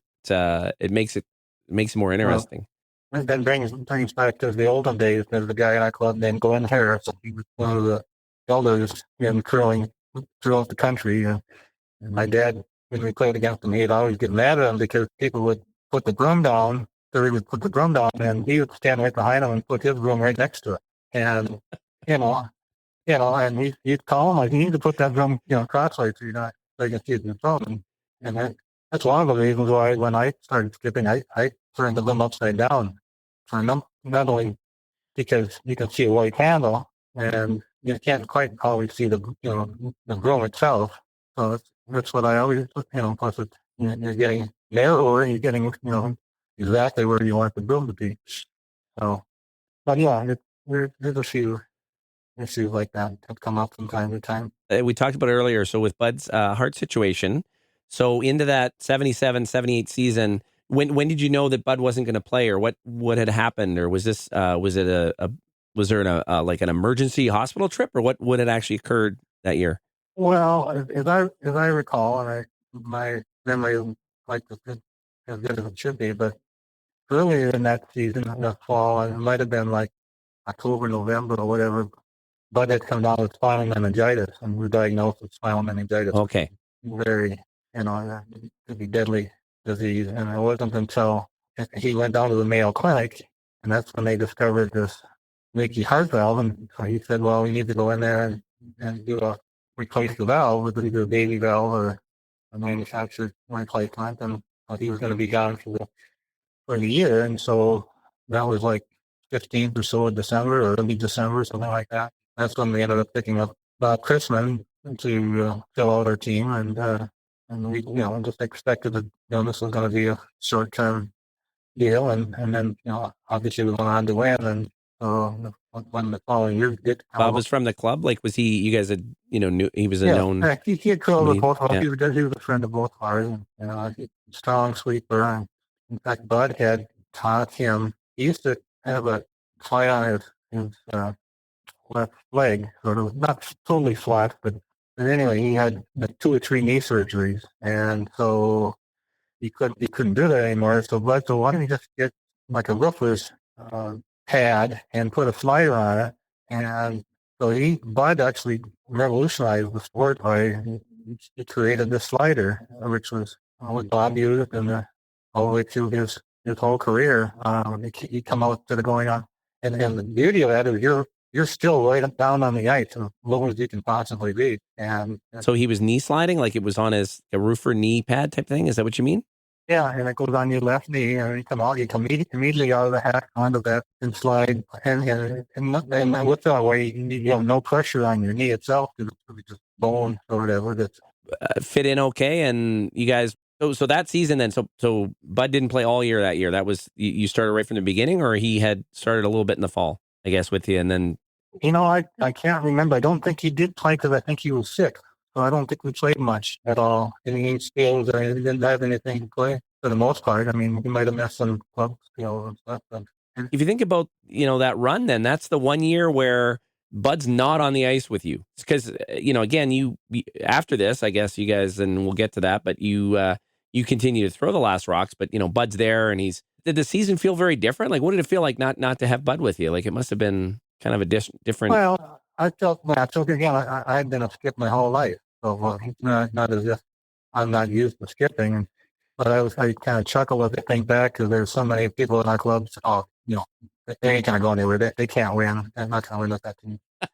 Oh yeah. And that was actually helped us a little bit by saying, okay, we'll prove to you that what you're saying is wrong. because we went like 27-0 to get from the club to the World Championships, and we only lost one game in that whole season to anybody else, and that was to Paul Pustovar in a Super League that we played in Duluth. He was the only one to beat us until we got to World, and then we stumbled a couple of games at the World, but we still ended up winning. So. And that was in Winnipeg. So what was the crowds like at that? So was it held in the arena then, I imagine? That was fabulous because it was in the Winnipeg Arena. The old Jets, like the Jets played, had seating of about 10,008. I think it's the same arena we played last year in, to be honest. I think it was the same. I know it was the same arena. But every single game was sold out, 10,000 plus. And, you had to get fired up about playing there. So, anyway, it's really interesting, about there.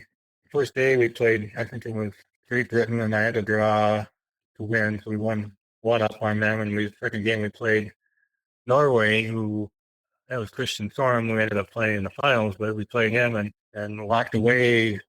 They quit after they'd ended. So here we are. Everybody else was still on the ice playing, and so Bruce Bennett, who was our sports writer from Duluth, was up covering the event.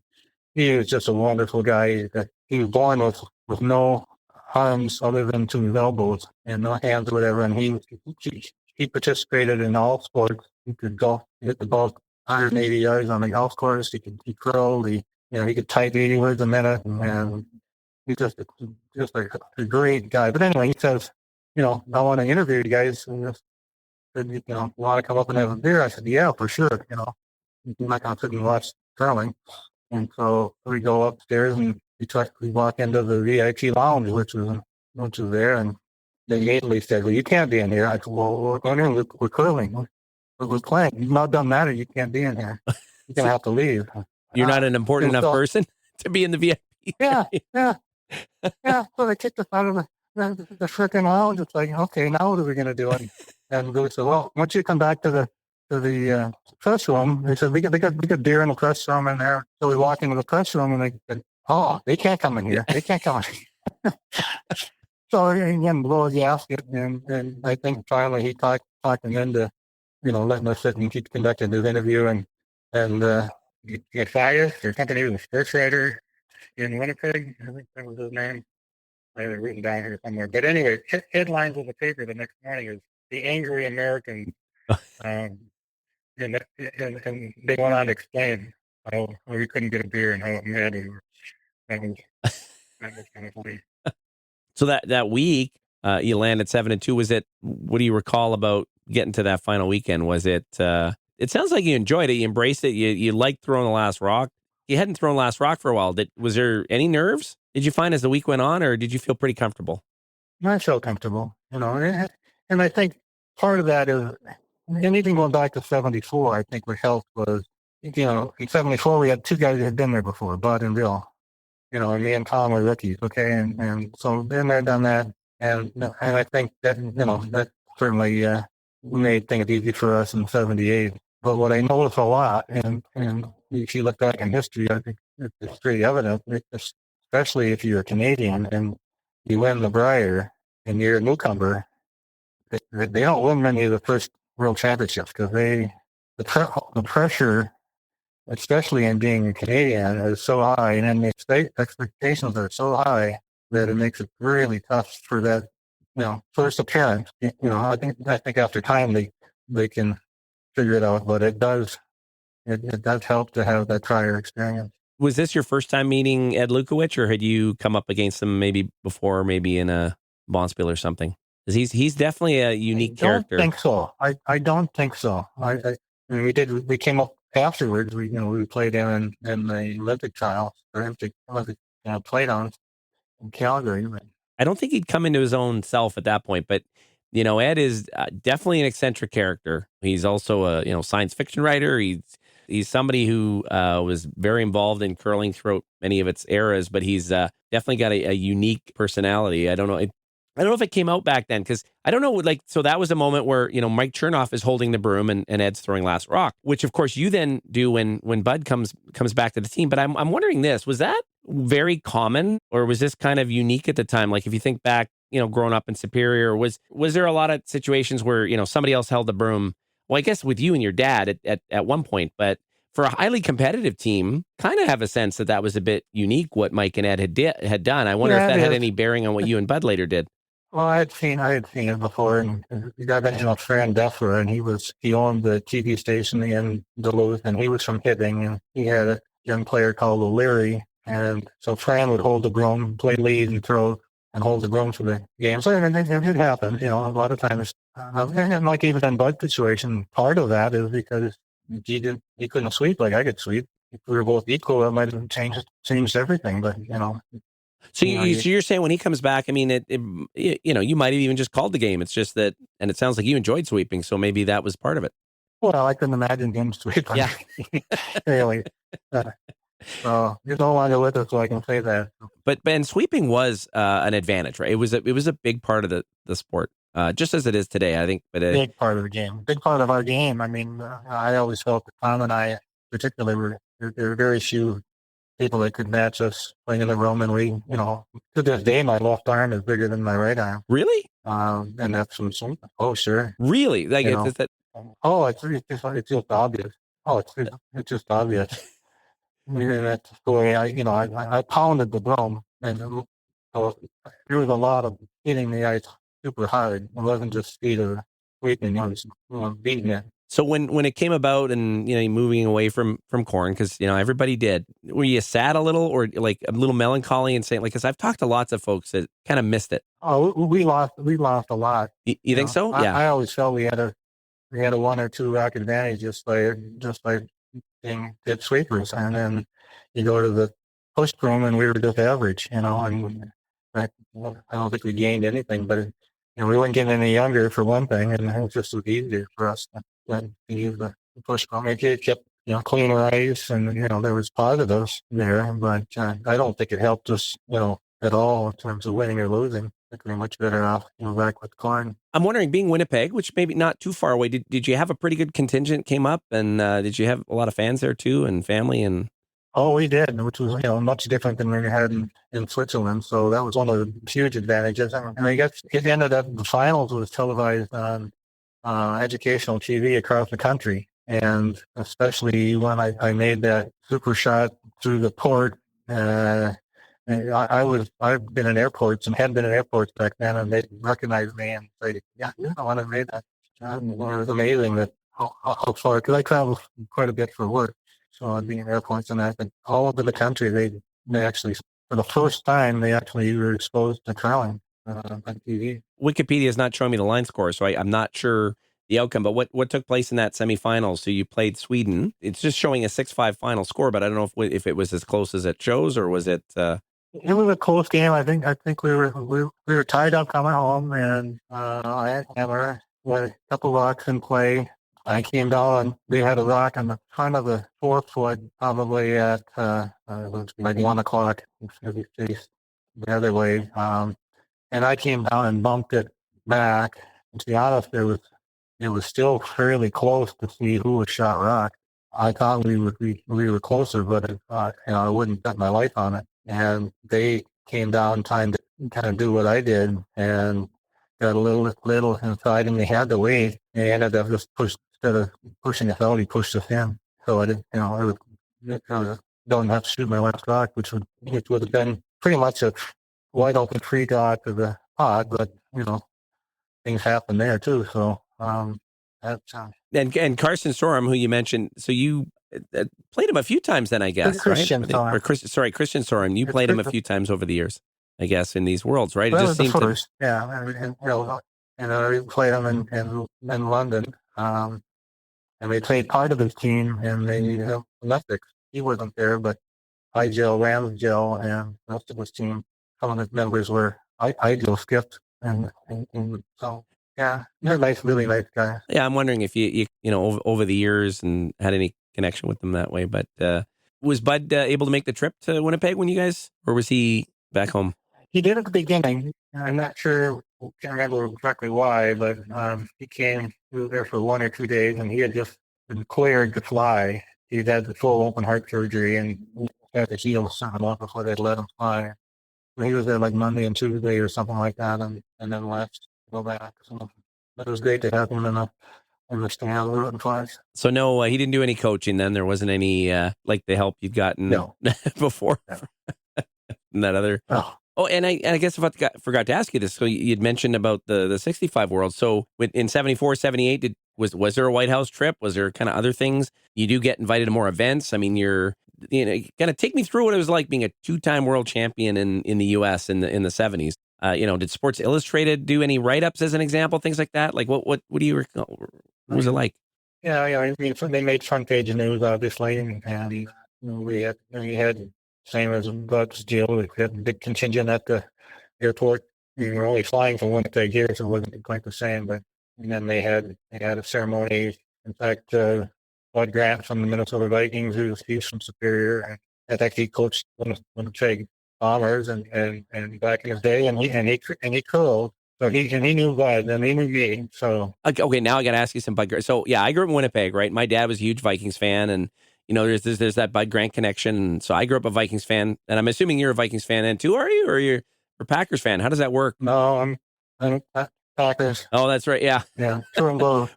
So Bud Grant, who incredible legacy, passed away recently. I mean, it's pretty few people who played in the NFL and the NBA and won an NBA championship. It's an incredible athlete. But so he actually was from Superior and actually did he curl socially then? Like he actually had some involvement with the sport from time to time. I guess being in Winnipeg too, he'd been exposed to it. He curled when he was in Winnipeg. Yeah, okay. He curled at the Grant Club in Winnipeg. And he was coaching, and so he got onto the sport, and then I think he obviously followed the history when Bud won the first World and got a lot of interesting attention. So yeah, I got a lot of stories. Okay, so we don't know what Bud's outturn was like or anything. We didn't, or is he like he was? No, he had any? He was a great athlete in other sports. I wonder if was he any good? I imagine he probably could hold his own in a regular club game. I would imagine. Well, he was pretty good. I understand back in the day in Canada. They played third. Just to think of it now, I didn't realize I should have been interviewing Bud Grant 4 years ago. Why didn't I do that? I had no idea. Yeah, I've got a lot of Bud Grant stories because he and all his high school graduates got together every year for 50-some years out near my cabin, and every year we would have this get together, and Bud would be there, and we'd be beating him. I got a picture of him right in front of me here, where we're beating in the finals of the big bocce ball tournament, and he was presenting us the trophy. So, and I we played dinner with him, and he got tons of Bud Grant stories. He was probably the cheapest guy that ever worked in the ring. Going back, and he was the last guy that anybody ever paid. Got this get together for the weekend. He was just I can go on and on and on. I don't have any time to tell you all of them. But well, one of the one story I thought was amazing. I guess he used to have he'd have a garage sale every year, and people would come and line up the cars because they'd just love to come and meet Bud. Yeah, but you didn't hear the rest of that story. So they asked him, what do you like best about these garage sales? Thinking that meeting all these people and everything else. What he said? He says, the money. And I think that was actually Bud. That he was looking at it for the money. And Doug Sutherland, he played for the Vikings. He had a whole bunch of Bud Grant stories too. And when he played for him in the Super Bowl and others. It's funny how, like you said, that you guys, on the front page and everything else.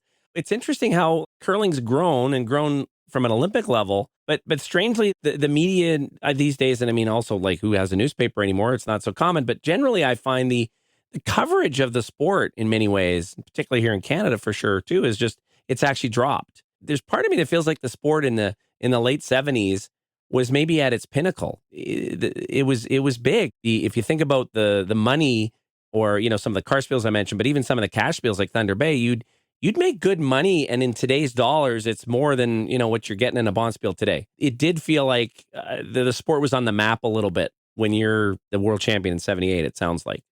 Yeah, and again, we had been there before, and actually, Bruce Roberts had just won it 2 years before, and look at our '78 win. We're the last American team to win, and it's been 45 years. Looking back, doesn't that seem surprising a little bit? Oh yeah, for sure. Yeah. Sure. You But got to it's, go. You got to go medal though. and That was pretty special. I mean, if I were a betting man, I would have thought, there would have been a few more since then. It's kind of surprising. yeah, but Schuster, was able to really boost the sport when he won the gold medal a few years ago. And I think he had a lot of TV coverage. And since that is, NBC covered it a lot. In fact, it was the most widely watched sport in the Winter Olympics was curling in the U.S. even. And people loved it. But now it lost that somehow. Because I haven't seen curling on the TV for a long time. So in '78, you mentioned they televised that final game. I mean, the Superior Club, was it pretty busy? Was curling kind of hopping in the Minnesota, Wisconsin area? Or it always had that roots there, or did it seem bigger, or was it growing? What do you recall about? To be honest, I kind of think with the wins from Bud and the fact that we had won 74, I think that they kind of expected it. I mean, it's like it wasn't a big deal anymore, to be honest with you. That, okay, yeah, you win again. It's like, because the U.S. had won, 3 out of 5 years, basically, and all from this area. But, 74, 6, and 8. And then you look back now, and nobody's even gotten in the finals for all those years. I guess the challenge has always been access, right? You need to be able to access the equipment, get on ice, and that's one of the struggles. But was there a bit of a bump there in the late '70s after those wins? No. It really wasn't until the Olympics, I think, that really you saw a big boost. And a chance, and I don't know, maybe it was difficult, but arena curling started to take off eventually, where hockey rinks would be converted, like a lot of across the U.S. because there just aren't clubs. First thing, well, we got to get rocks. So if we can get a set of rocks, now we got to find some ice, and let's just convert some. I think it's in a better spot now, but I really got into curling about the mid '80s and like about '84, '85 when I started in Winnipeg. I don't have a sense of what that area was like, but I would have I just kind of imagined, 3 world championships.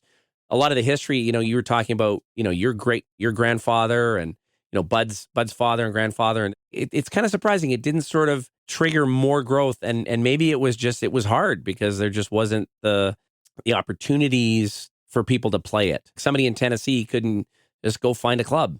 Somebody in certain states. I keep hearing that in the U.S. it's still there's a growth and people want it, like the learn to curl stuff, and it does kind of every 4 years there's a little bump for sure, right? The example I think of is golf, right? I mean, golf is a sport that's only going to grow as quickly as you can build 18 holes or 9 holes at least and get equipment available. It's got to have these boom cycles, and the U.S. went through boom cycles in golf. You go back to Francis Ouimet, and then courses get built, and then certain Arnie had a big, I think, push on for golf in the for the everyman, as opposed to being, this more country club approach. And, but it takes time. And, we see curling now and golf was similar out in Asia, where it's starting to grow, but it just grows with the facilities and the ability for them to get access to the sport. But it will happen. I feel like in Canada, it's almost shrinking. But it's happening in all other sports too. I mean, you look at bowling. Bowling has gone completely down. And part of that is the drinking laws, DWIs, and all that sort of thing. Concerns about that part of it, and the other part is now you've got working spouses almost everywhere. So people don't have they want to spend with their families. They don't have time to do the things that we used to do when I was going through that age. My wife didn't work. Sounds like with you and Bud and that team, right? You guys never really had a time where there was like a lot of teams have a shelf life. Like it's hard to maintain that competitive level and everything else. And you guys had a few changes here and there, right, with the team a bit. And Bill stepped away, or how did things kind of evolve then in those later years as you're throwing the rock and Bud comes back? Like what? Yeah, we left. Tom Locken. Yeah, what happened? Yeah, he kind of left me for a while, and as it turned out, I brought him back for the Olympics. And it wasn't like we were friends, but and Bob Buchanan, who we brought in, we're all good friends, and so nobody's going to say anything bad about each other. And I think they understood it. I'm sure it was hard for them. But did Bill finally just want to slow down, or did what was there with Bill Strum? Was there what ended up happening with him? I don't know. I kind of think that he had a long career going, back to 65 till 79. I mean, it's close to 15 years. I mean, my whole career was only about 20. So, and then Bill, as it turns out, we pick him up as a coach for Olympics in Calgary, and he and Bud pick up their sons, and they win the trials, and they had asked me to be the coach. Not the coach, I was the fifth man Okay. in Albertville, and so the connection continued, and so Bill was a part of our Olympic team, in '88, and so he went to two Olympics.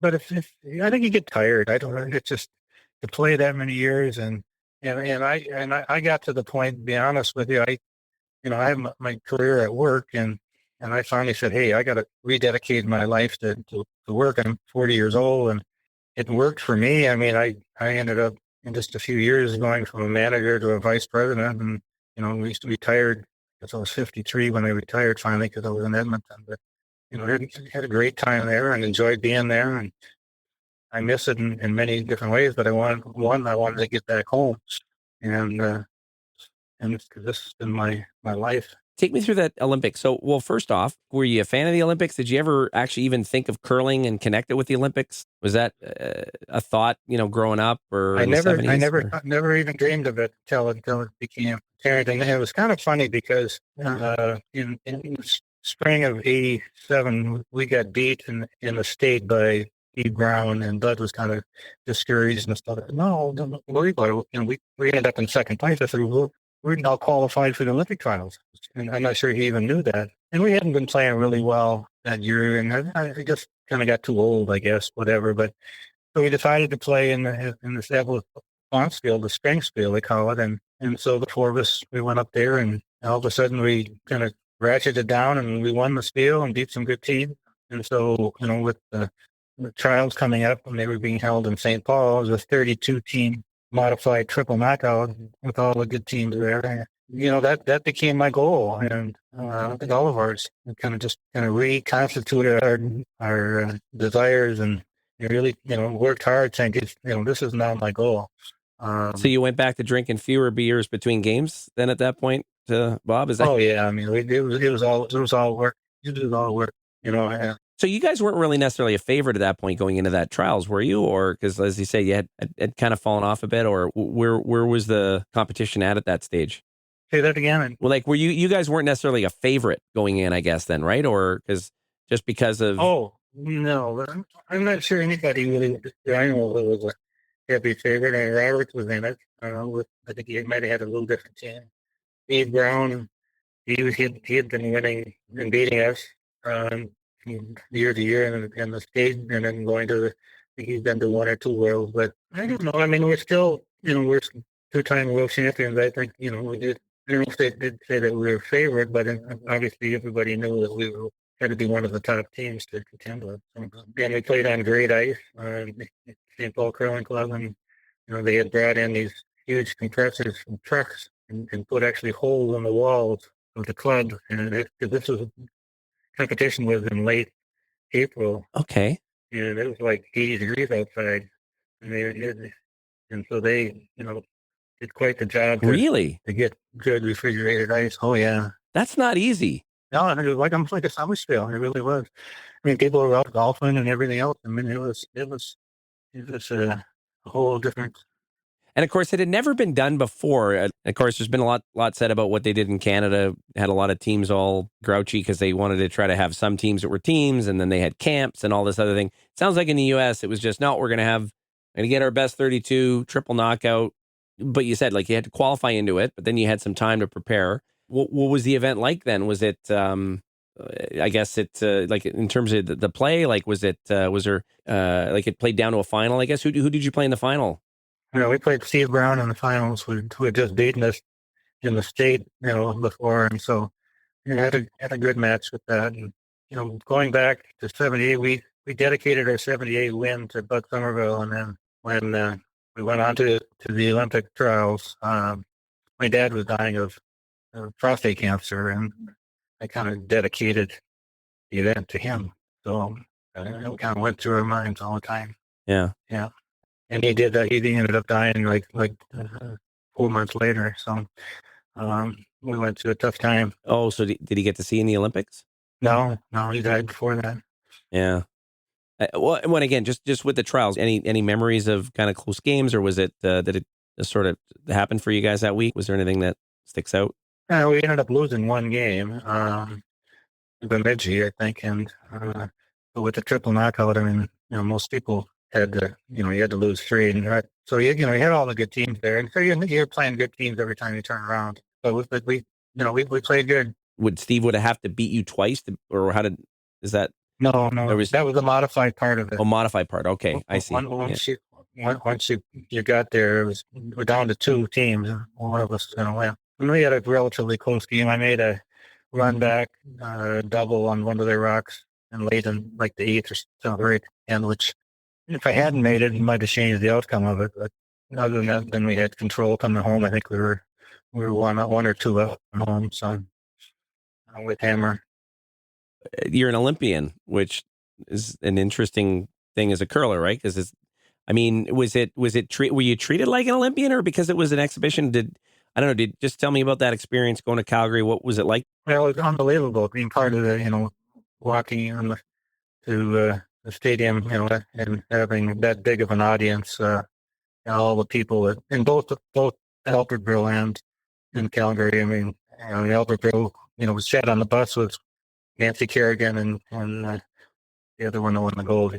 But anyway, for 2 hours, we were able to talk to them, and we ran into George Steinbrenner, the owner of the the Yankees, and talked to him for about an hour as we waited to get into the opening ceremony. I mean, it was a lot of totally different than curling because it wasn't the only thing in town. But the one thing that really spoiled it was they had said originally that we played in Maxwell Arena, which is in Calgary, a small arena, maybe, I don't know, 2, 3, 4,000 people. And they said, well, it was the first event to sell out. So we had tons of people that wanted to go up and watch, but couldn't get tickets.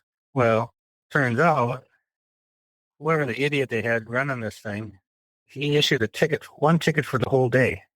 So, there were like, with the men and the women both, there was 4 draws. Rather than have a ticket for each draw, the ticket said 8 a.m. Thursday with a dash on it.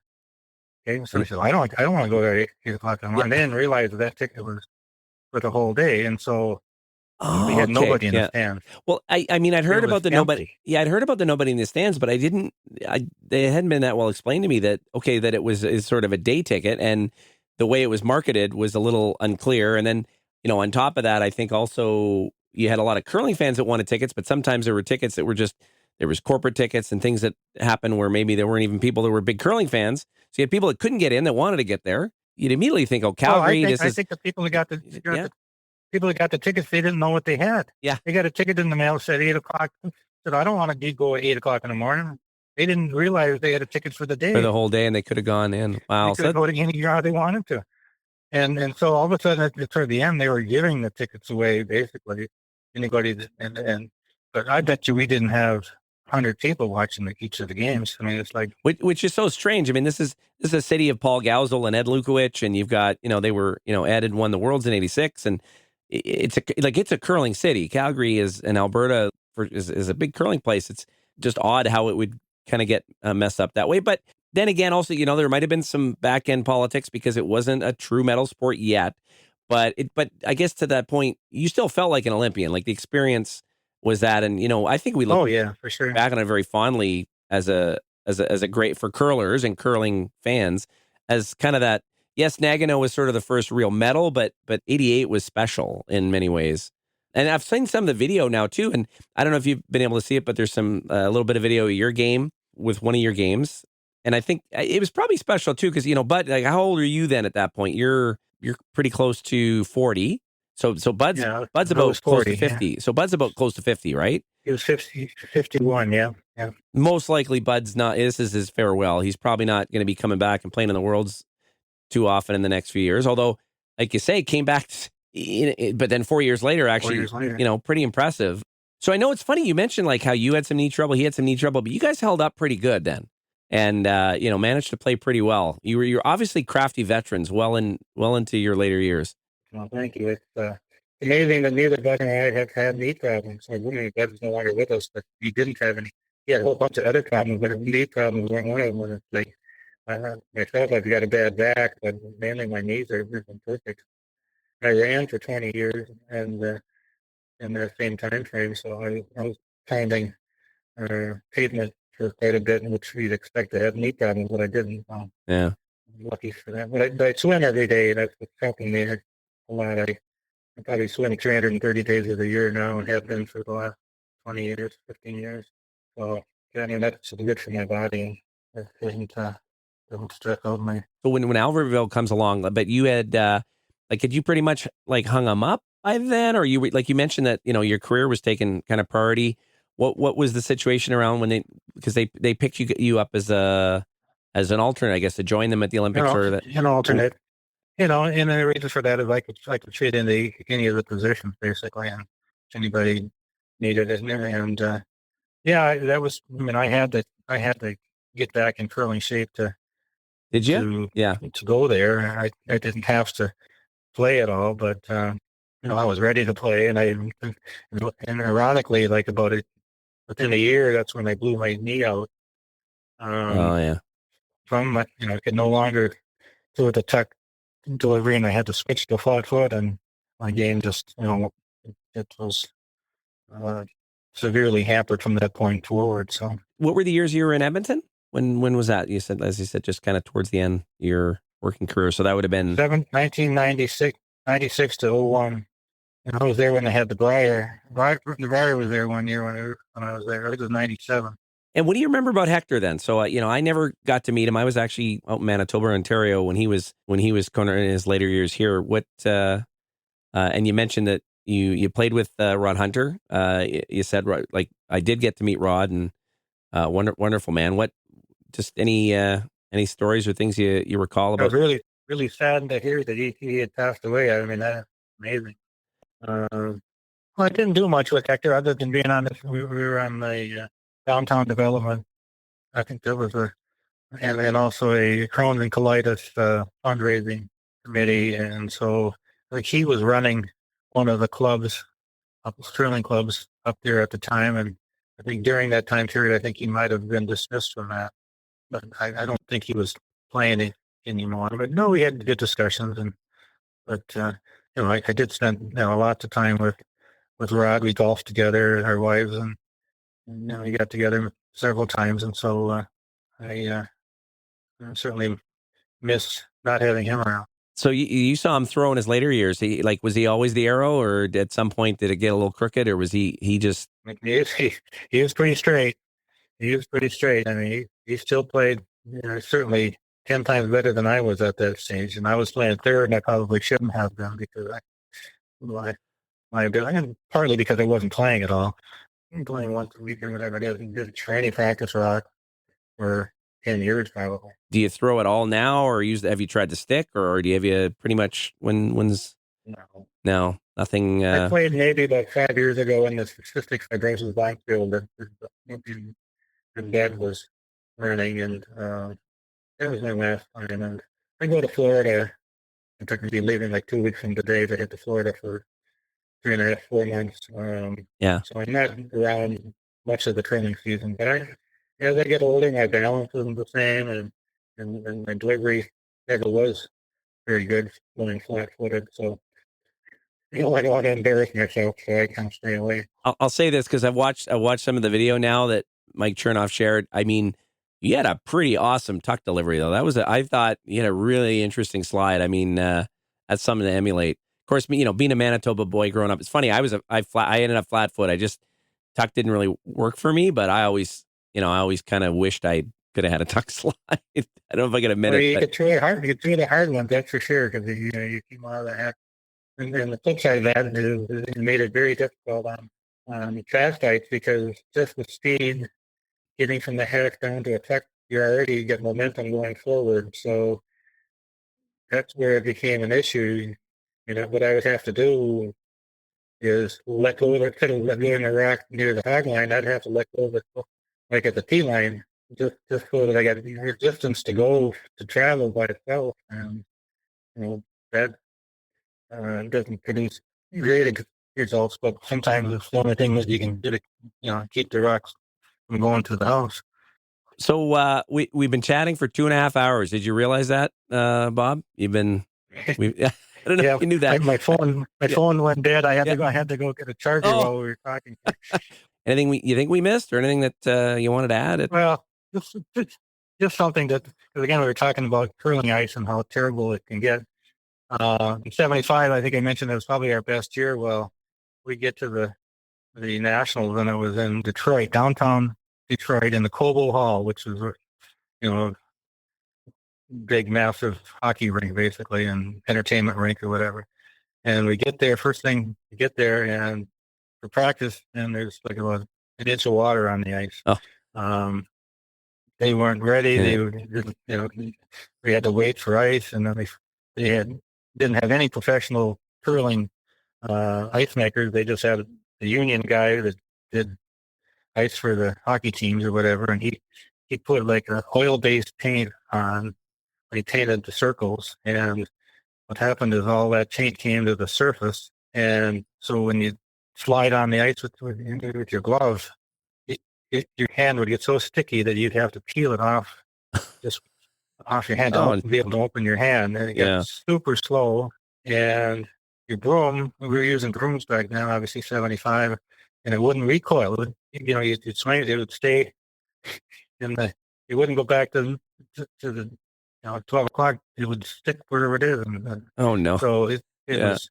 I think the first couple of rounds, it might have been 100 people in an arena that's at 16,000 maybe, and it was just a joke. And like I said, we had a great year that year, and we ended up. It really wasn't. It was like playing NBA basketball on cinders. It was that bad, and it was kind of a slugfest, and we weren't able to adapt, and I think Washington ended up winning, and they had to cope with it too, but it was not pretty. Took a lot of the skill out of the game. So, but that's the only thing that also. Okay, with that, I think I got head to the lake. So I do think I think you covered it all, Bob. You did a great job. I really enjoyed it. Thanks very much. All right, thanks. Bye for now.